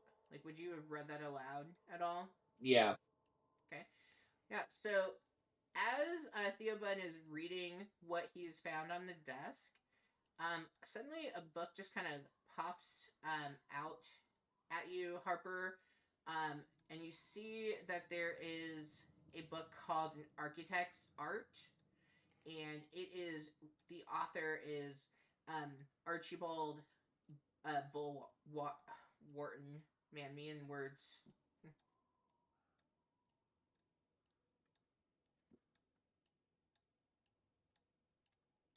And that book is covered in red. And are you gonna pick it up once you see it? Yeah, because something tells me it's got a windmill on the front, doesn't it? Maybe. You go to see if there is, in fact, a windmill on the front of that book, and as you pull that book, you suddenly see as the bookshelf begins to move itself. So from behind the ladder area here, opening up into a secret room from behind. Let's go ahead and do a quick break real quick, and then we'll come back and get into what we have behind the secret door. All right, let's do 6 minutes. We'll be back at 8:25-ish. But we never come back right on time, but we will be back 8:25-ish. We will see you all soon.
You can go grab it, yeah.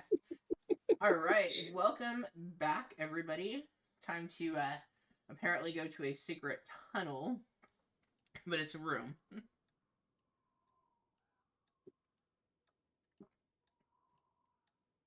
All right, let me resituate. All right, so I mean Harper, you would be up here by it as it opens. So you see, as that bookshelf swings open, you hear the hinges kind of squeal, and the dusty shelves line the wall behind. Let me see. I didn't really. Okay, as that room opens up, it's a cramped room that is packed with tomes decorated in only runes and ominous symbols, and you spot a heavy chest at the end of the hall, kind of squatting as if it harbors some coveted secret.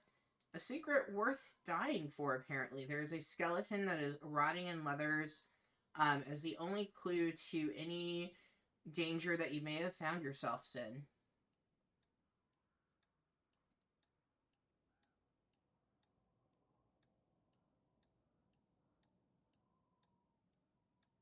Fuck it, Yella. I'm going in. I'm checking the record. Going in. I'm relying on my gambler sense, and my gambler sense says this can't go wrong. What could possibly go wrong?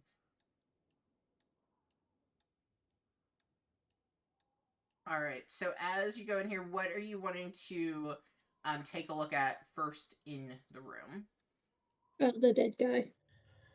Ah, the dead guy. Why would I think anything else? Roll an investigation for me for the dead guy.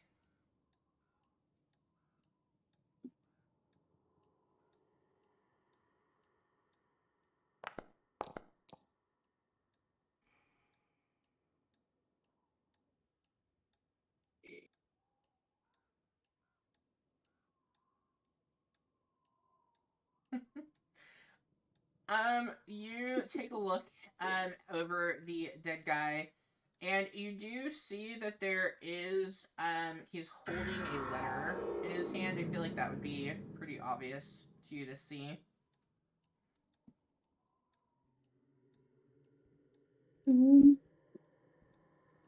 Before I take the letter, I want to make sure.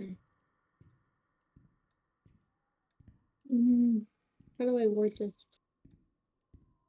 Can I see maybe how he died?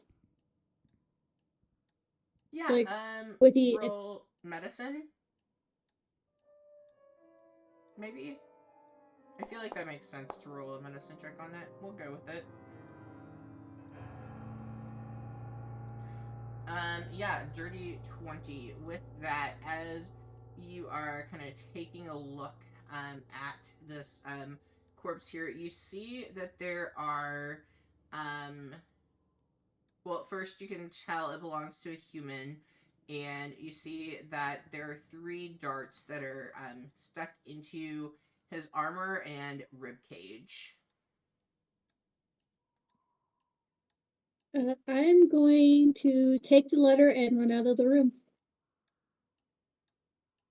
Okay, you grab the letter and you run out of the room. Sorry, guys. Excuse me. Excuse me. Sorry. There's a chest in there if you want to check it out. But excuse me. Sorry.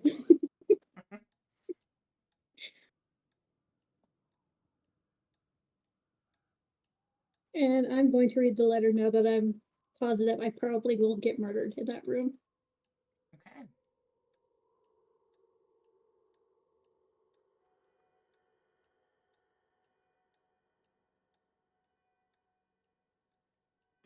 Did it work?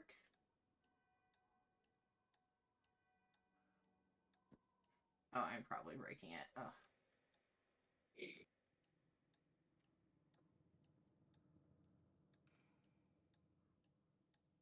Okay, and to make it real easy, in the chat is easy text to be able to read it.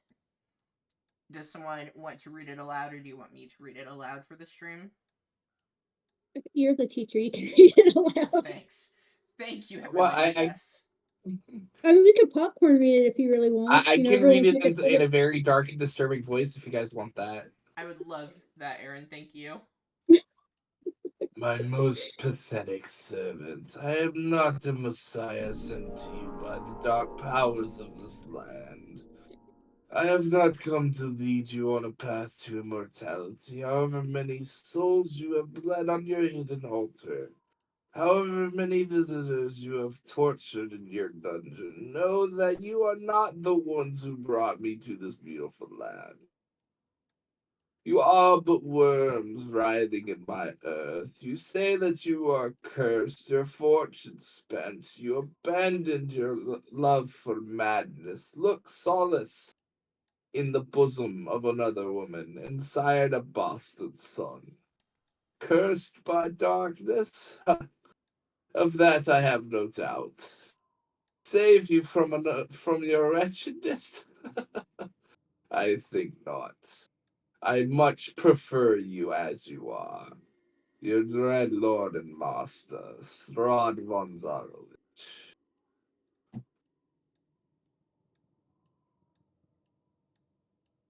And now you have a new character. No, I'm kidding. There we go. Harper, would you have read it aloud for the others, or would you have just been reading it to yourself? I would have just been reading it to myself. You would Alright. I'm job. sorry, Godray. I just saw what you said. No, I probably can't do a dark southern voice. I'm sorry. I think that was a good voice. Now I know how I want my Strahd to sound. Thanks for that. Do you want to play Strahd in this campaign instead of Theobald Cottontail? Because like we can maybe make that work. So Oh. Kesslin and Theobald, you saw Harper run in, grab a letter from a skeleton, run out. What would the two of you like to do? As I've been through most of this house, I'm going to check for traps. You don't say. Yeah, you begin checking the room for traps. You know what to roll. Yes, I believe. Looks perfectly safe. Everything's great. No problem. I mean, it's fair to say what you conclude as you kind of look around is, well, odds are kind of in your favors because whatever trap there was, that guy set it off. I'll meander in. What could possibly go wrong? Man, I forgot to make you all some actual tokens. These square things are trippy. There is, as Harper pointed out, a treasure chest, and there's lots of text in here as well. I'll start, I guess, by taking a look at the bookshelves and seeing if any of the texts kind of catch my eye. Okay, roll investigation for me. My thing go. I have too many windows open. Actually, no, wait. Nah, you do Yeah, more. no, investigation's right. I was wrong. There's so many different things in here. Okay, 15. Yeah, as you are kind of thumbing through the different books here, you see that these bookshelves are packed full of tomes that are describing themed summoning rituals and necromantic rituals of, as you kind of see, a name kind of stands out to you. Priest of the Acebus is going to be how I go with pronouncing that. I'm sure I'm nowhere near, but that's going to be what we go with. DM rules. Priest of... Okay, I'm just typing that. Yeah. I'd probably say Osebus. I think I was close to that. That's just. I don't know what you said, but I was just saying how I would say it. Yeah, I think, I was like, I think I was close. Yeah. I was trying to decide, like, if it was I or Y, but yeah. Yeah. I mean, really, I should just name things everything that I can pronounce very easily. And then you also, like, as you kind of scan the books, you see one in the spine where it's called Fantastic Devils and Where to Find Them.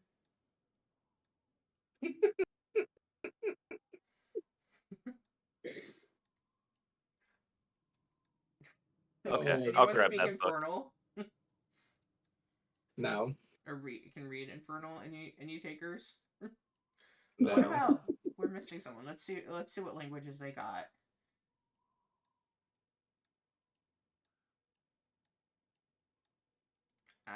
Nope, they don't. Well, there is one. I'm just gonna tell you above game. You see this gnarled tome. It appears to be in Infernal, and if you were able to read it, it says got 99 problems and a demon ain't one. Oh dear lord.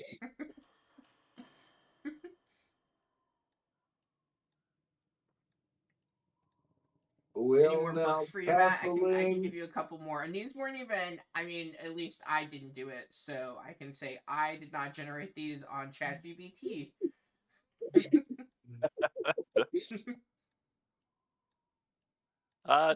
No, I'm not too deep into reading, so I would have basically just been kind of scanning and everything, seeing if You don't want Theobald was Heart gonna of go through the. Midnight? Because that sounds like a real page turner. It does actually. It sounds like something. It actually almost sounds like something my mom would have read. All right, Aaron. Anything that Theo Bun would be doing? The old well now, Caslin, you aren't gonna take a look at what might be in that chest there. Well, I've always been somewhat of a literary person. If you want to check it out, it's up to you. I could take a look at it if you want. I'm sorry. These paws might be good for swinging shields about and swinging morning stars about, but they're not particularly dexterous, as it were. Okay, I'll take a look quick, and I'll walk up and definitely check the chest pretty hard for traps. God damn it, Conrad. Check that pretty hard for traps there. um, Go ahead and roll for your trap checking skills. Oh Lord, come on! Oh, How did you get a 9? Oh, did it land on a 6? Yeah. I hate 6s and 9s. Like, why was that how we decided to write those? And whoever did that was not planning on playing any games. um, you don't notice anything besides the poison dart trap that has already been set off by the dead guy that you're standing on. okay. I'll see if it's unlocked and try to open it. I guess. Yeah, And this it is a mimic. it is a mimic. This heavy chest is unlocked as you go to um open it there, and um you see inside of the chest that there are 3 blank books that have black leather covers on them.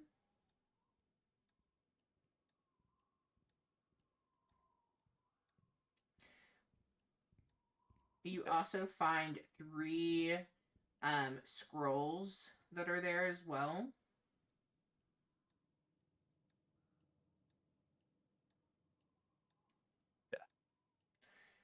You find what looks to be a deed for both the house and a windmill, and you find a signed will and a letter. And let me share some fun with you all. It's a good thing there are only 3 of each of those.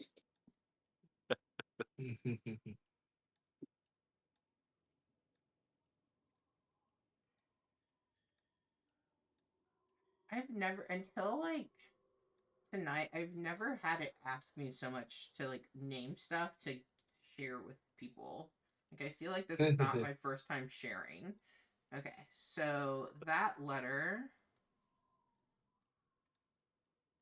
is here.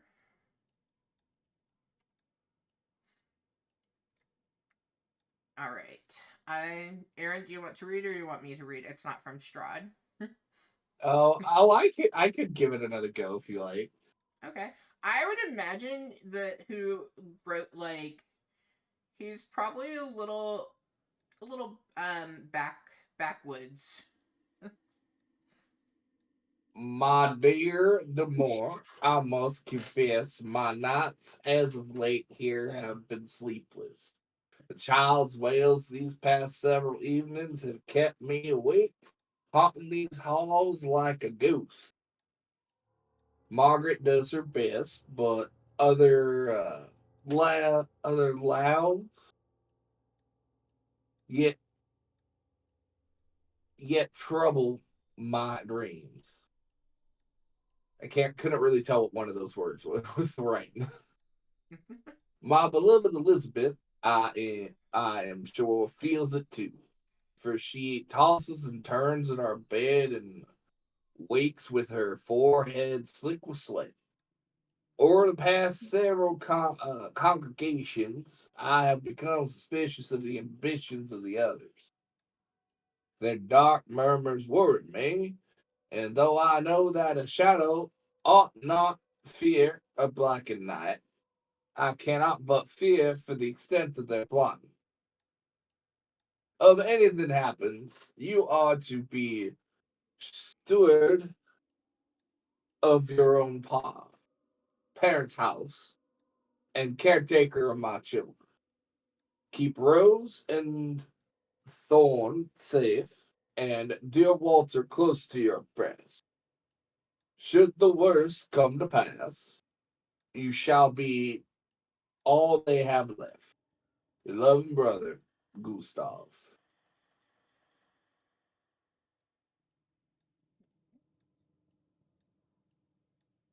Okay, and then you also received the will and testament along with the um I can't think of the word. Why am I spacing? The deeds to the properties.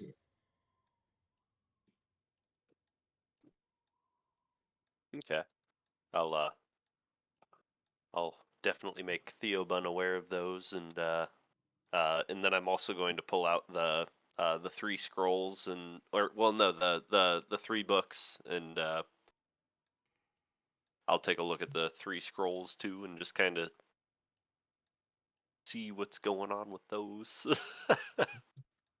Okay. Roll me Arcana. Dear, they're gonna explode. They are gonna just.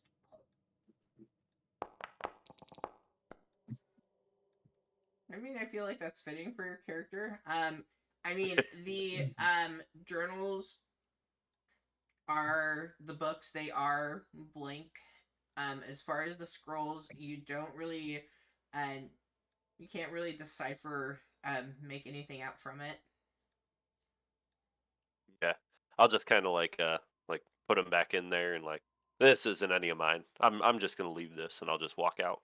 So As you were opening the stuff with the letter and the last will and testament, a small key fell out, of it. It looks kind of like a skeleton key. So, like, thinking, like really old houses and stuff, like opening up the room doors, that type of a key. okay. Theobun, there is a key here though. I none of this really matters to me, but should I would you say that we should keep this key? I mean, it wouldn't necessarily be a bad idea in case it could be to something that'll allow us to get out of here should anything bad happen. Very true. I'll just put it in a pocket. Okay.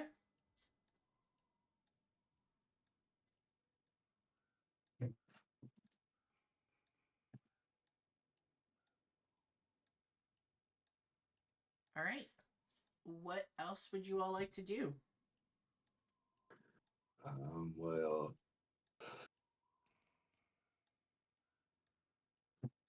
I think we covered pretty much everything in here. Unless we want to take a closer look at the desk.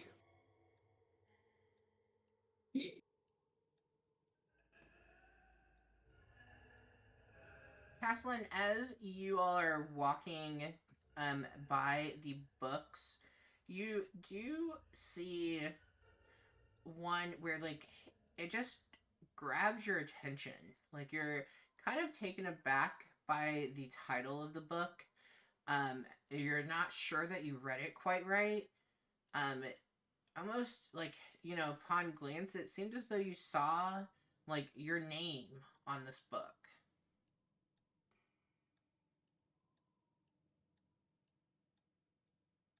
Okay, I'll like stop and take a closer look just to see see if I can re-find it. Cause like you know how like when you're kind of walking past and you think you see something, you like your eyes will kind of leave it and then you try and dart back to find it. I'll do that. Yeah. You kind of dart back and looking for it, and you do see it. You see on the shelf that there is a book that is titled "The History of Caslin."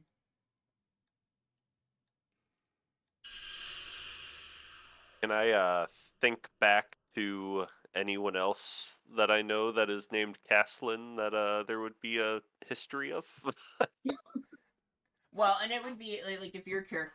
Can't remember if you gave your character a first and last name, but like it would be very clearly like seems connected to you. Okay. Like The almost history of too similar. The history of Caslin Smoothmouse. I got a bad feeling about this. Not to be Perfect timing confused with on the Caslin Buttonmouse. Are you gonna pick up the book um, and kind of thumb through it? I'll pick it up, but I'm not gonna thumb through it yet. I'll just kind of like put it in my bag, and I'll check this one out from the library. Okay, you put the book into your bag. Perfect.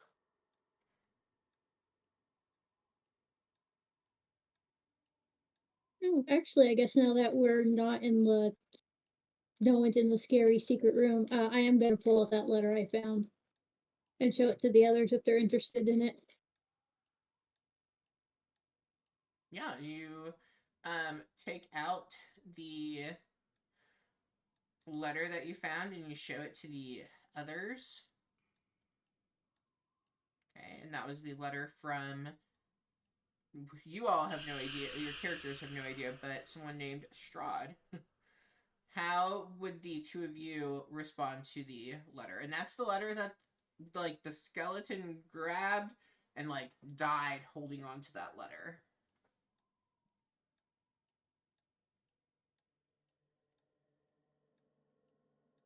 This I is got a bad feeling about whoever the Strahd fella is. I mean, that's kind of a lot of words to say you're useless and I hate you. I mean, I don't know why he used so many words to say that. Just Just say it. just from say it. Say it, go from the for it. letter that I read in that small room in the chest. I would say that it seems like whoever it was kind of expected this to come. So whoever had this house must have been somewhat involved with this Strahd fellow and fallen out of grace, maybe. Or he might have, as they say in some circles, got cold feet when he realized that what he was doing wasn't doing what he thought it was going to do for him. That is true. But it also said that it also said that Dimov was supposed to try and keep Rose and Thorn safe and Walter. So we may want to go try and find Walter and help Dimov out in that. Maybe he'll give us some more insight into who this Strahd is and what's going on here. You know what I find curious though? Hmm. That body looks like it's long been dead. Like long dead. Those Does. children would not be that age. Well, and Like that just doesn't add up. as you say that and you all kind of reflect on it, those like leathers, just the amount of decomposition, you can't even like think back to seeing something decompose in that manner made out of leather.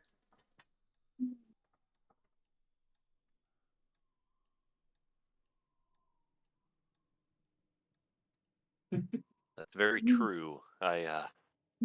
This house definitely still gives me the willies, and I don't know if I like it. On that I agree. Have any of us I, tried to leave yet? No. I, I mean, I tried I telling think Heather to we try to should leave. I think we should just see about getting out of here because I think we've explored basically all there is to explore at this point. I agree. We could carry on and keep trying to find our way through here. Okay. Are you all going back downstairs? Yes. Hmm. Is there a third floor? Yeah, the stairs keep on going. Well, looks like there's a third floor. Do we want to risk the third floor or just go try to get out of here? Well, there is a third door too. Yeah, we never checked that door. I'll like check the door and see if I see any traps on it. All right. Roll You know, investigation. Go ahead. that letter said there was a torture dungeon in the basement. Do you think that's why this place is so haunted? That definitely could be. I Governor, don't know much about religion, but that could Um, explain the booger monster. the booger monster. You do not notice any traps on this door. okay. I will push it open. All right, you push open the door. This room is dusty. It's not furnished and decorated like the others have been. You see two lumpy, um, looks to be in like you kind of smell the straw-filled mattresses that are sitting on very worn bed frames, and you see a lot of foot lockers that are underneath of those beds there, and there is an open closet where, so this door should be open, where you see servants uniforms that are hanging there, and you hear the dumb waiter yawn like a tired youth with no knowledge left in his head over here where you're standing. You hear it as it begins to kind of let out like a yawning type of sound. You say you don't have to describe your students like that, Charlie. Hey, don't say things like that. I love my students. This I would wager this be what was Rose and Thorn's room, Hmm. or perhaps some servants' quarters. I was gonna say with this being such a nice house, I almost bet they had some servants living in here. Also, this dumbwaiter probably leads to our torture dungeon, but I don't know if we want to try and jump down it. Hmm. I ain't jumping down that. Would we even fit in it? I I mean, mean, you two might, but yeah, I think the small ones would, and also would probably almost hold all of you weight wise, but not size mm, wise.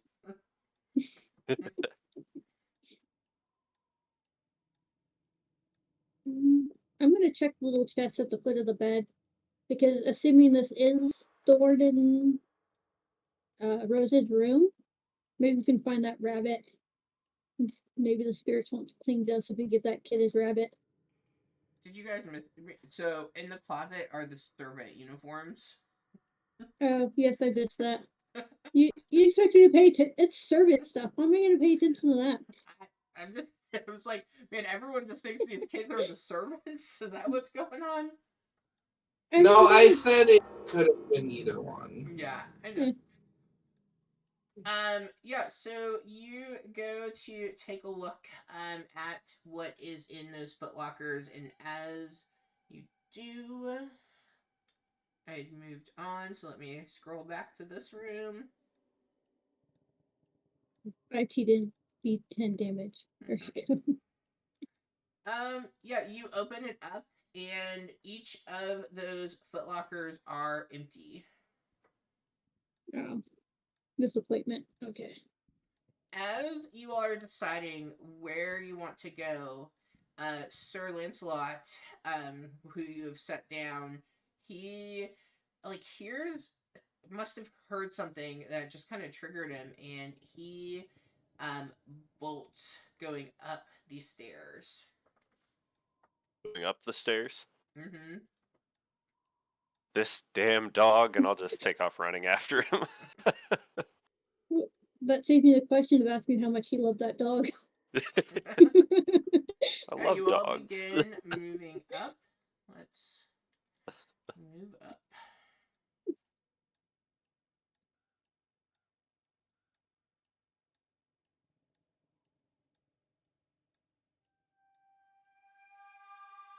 Ooh, that was eerie sounding in my ear.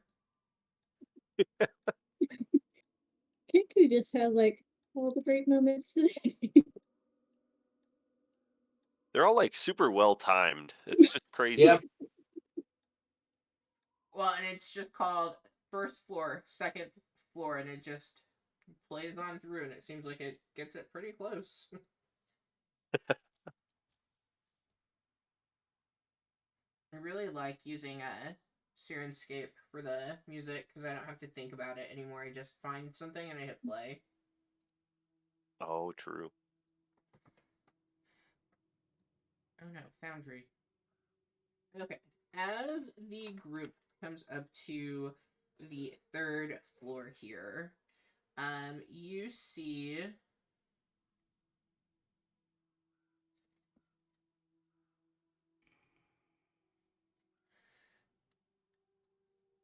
the red marble staircase delivers you to its full height, the third floor. The air is choked with dust. The walls are carved with autumn woodland scenes. There are unlit oil lamps that are mounted on the walls, and you hear an infant's cry that cuts the silence into tattered chunks while a cobwebbed suit of armor stands in eternal vigilance, facing the balcony railing, facing you. The crying, it starts slow, and it turns into wailing. And after a few moments, you hear feet, and it sounds like it's you can't really quite pinpoint where it's coming from exactly as you hear the wails of a small child.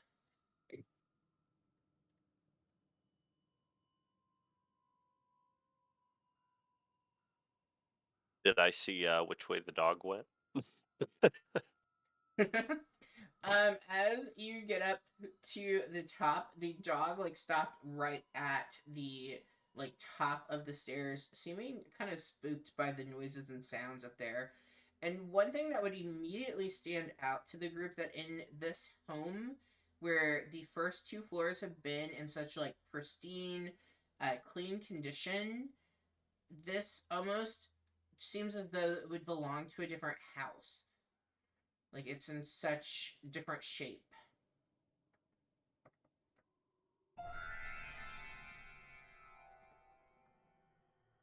Even the servants' quarters that you had found those were in better condition than this.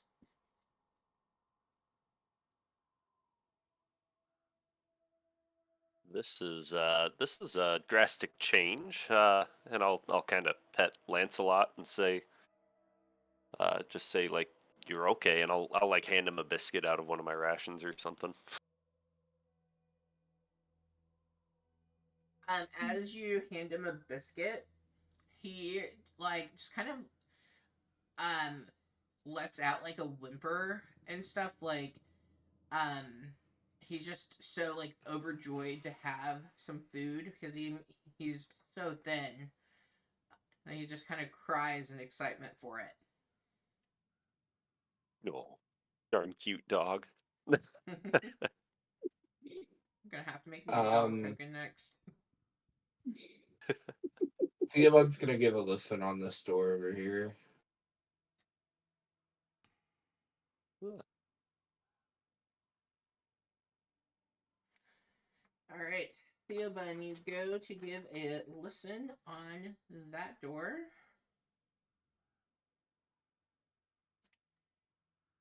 Roll perception for me.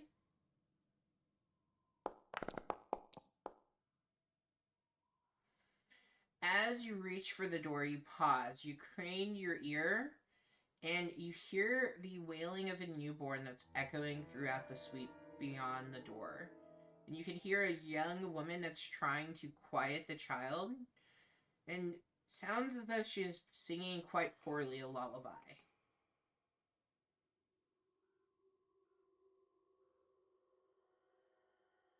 Theobald's gonna look to the other two and kind of cock his head over towards the store. Is that where it's coming from? Nods. Okay, I'll move closer.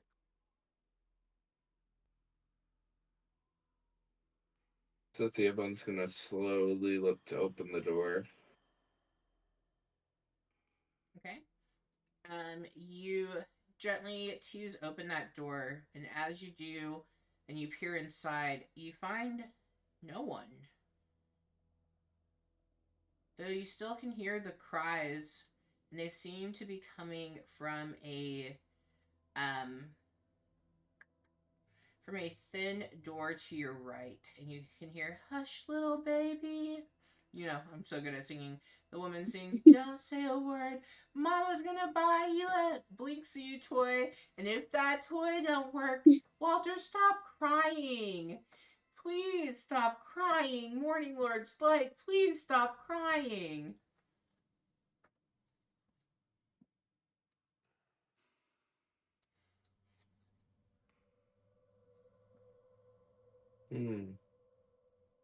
Well, now I thought it came from there. Yeah, so there's a door when you step in Um, here that you're hearing it from. Those kids lied to us. Theobald would look to slowly open the door.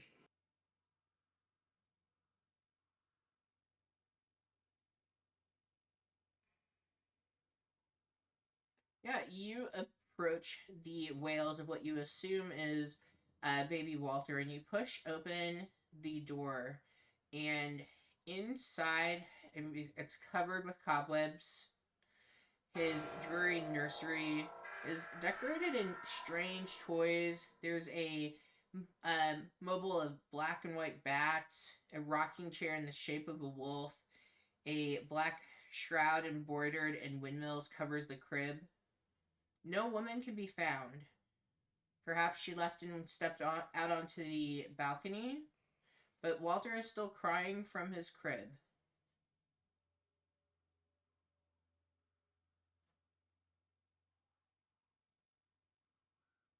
I don't like this. I don't like this one bit.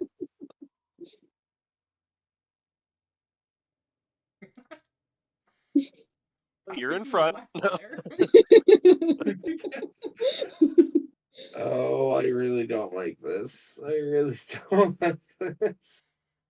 Hey, Aaron, do you like this? I'm not good with this type of shit, man. Can I be a bad DM and say I love watching you all dance around the things you can't see on my map that I can see? Uh,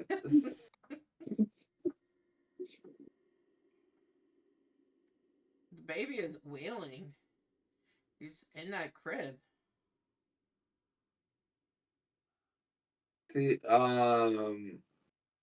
where's that bat diorama you were talking about? It would be above the crib. You Oh. know, like how babies have like the toys that spin around or whatever. It's that. And there's like a kind of like a cloth or whatever draped over the top of the crib. Theodore's gonna look back. Y'all, what I'm about to do is really dumb, and I apologize for what's about to happen, but this whole place gave me the heebie-jeebies. So Theodore's gonna pull out his Morning Star, and he's going to throw to hook the ball of the Morning Star around the rib of the crib, and then to flip the crib onto its side. Wait, you're knocking the baby out of the crib? I don't think there's a baby in the crib.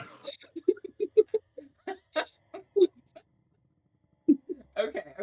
I will let you do that because we'll go with that. But before that happens, what do you like when it happens? What do you think Caslin and Harper's reaction is going to be?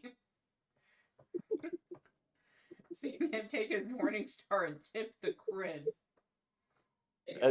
As he's taking his Morning Star out, Caslin would just start to be like, "Wait, what are you doing?" And then, like, I'm guessing he would knock it over while I'm finishing doing. Just be like, I don't want to hear nothing about me stabbing that head no more. All right. The chat says since Walter's a baby, you get advanced. Well, I don't think that. Yeah. I don't think he's trying to hit Walter. He's trying to knock the crib over. But Baby! like, he don't care about the baby. He doesn't think the baby's real, even though the baby is crying. Like, give that damn baby a bottle. I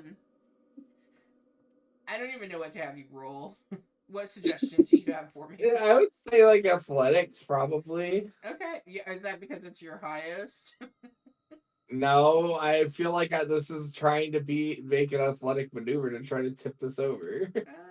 Or is it more dexterous? But you can roll athletics. Go for it.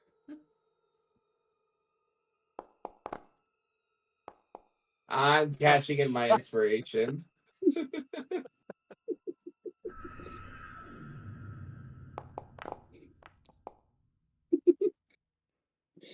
One and It's a 4. better.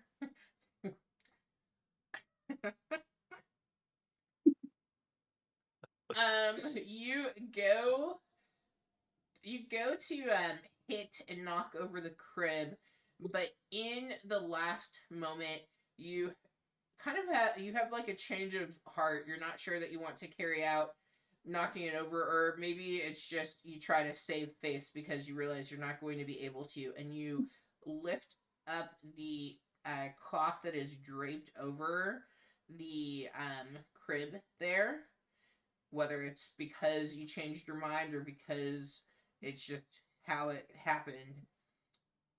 But there's nothing there, and the cries stop. It's gone. The baby, nowhere to be found. It's just an empty, looks to be like an empty bundle of blankets inside.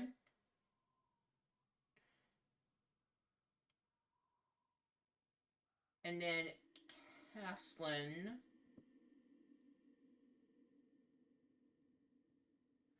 you suddenly, and like each of you, really, but more Harper and Caslin, all of a sudden you hear coming from the bed, and as you turn from behind you, you see her. You see a weeping woman. She's skeletal thin, she dressed in a soiled white gown, and she looks over her shoulder. Her hair is hanging like rotted vines. Her face stretches impossibly far into a ghastly look, and she screams a soul-piercing scream. The flesh falls from her face in tattered chunks.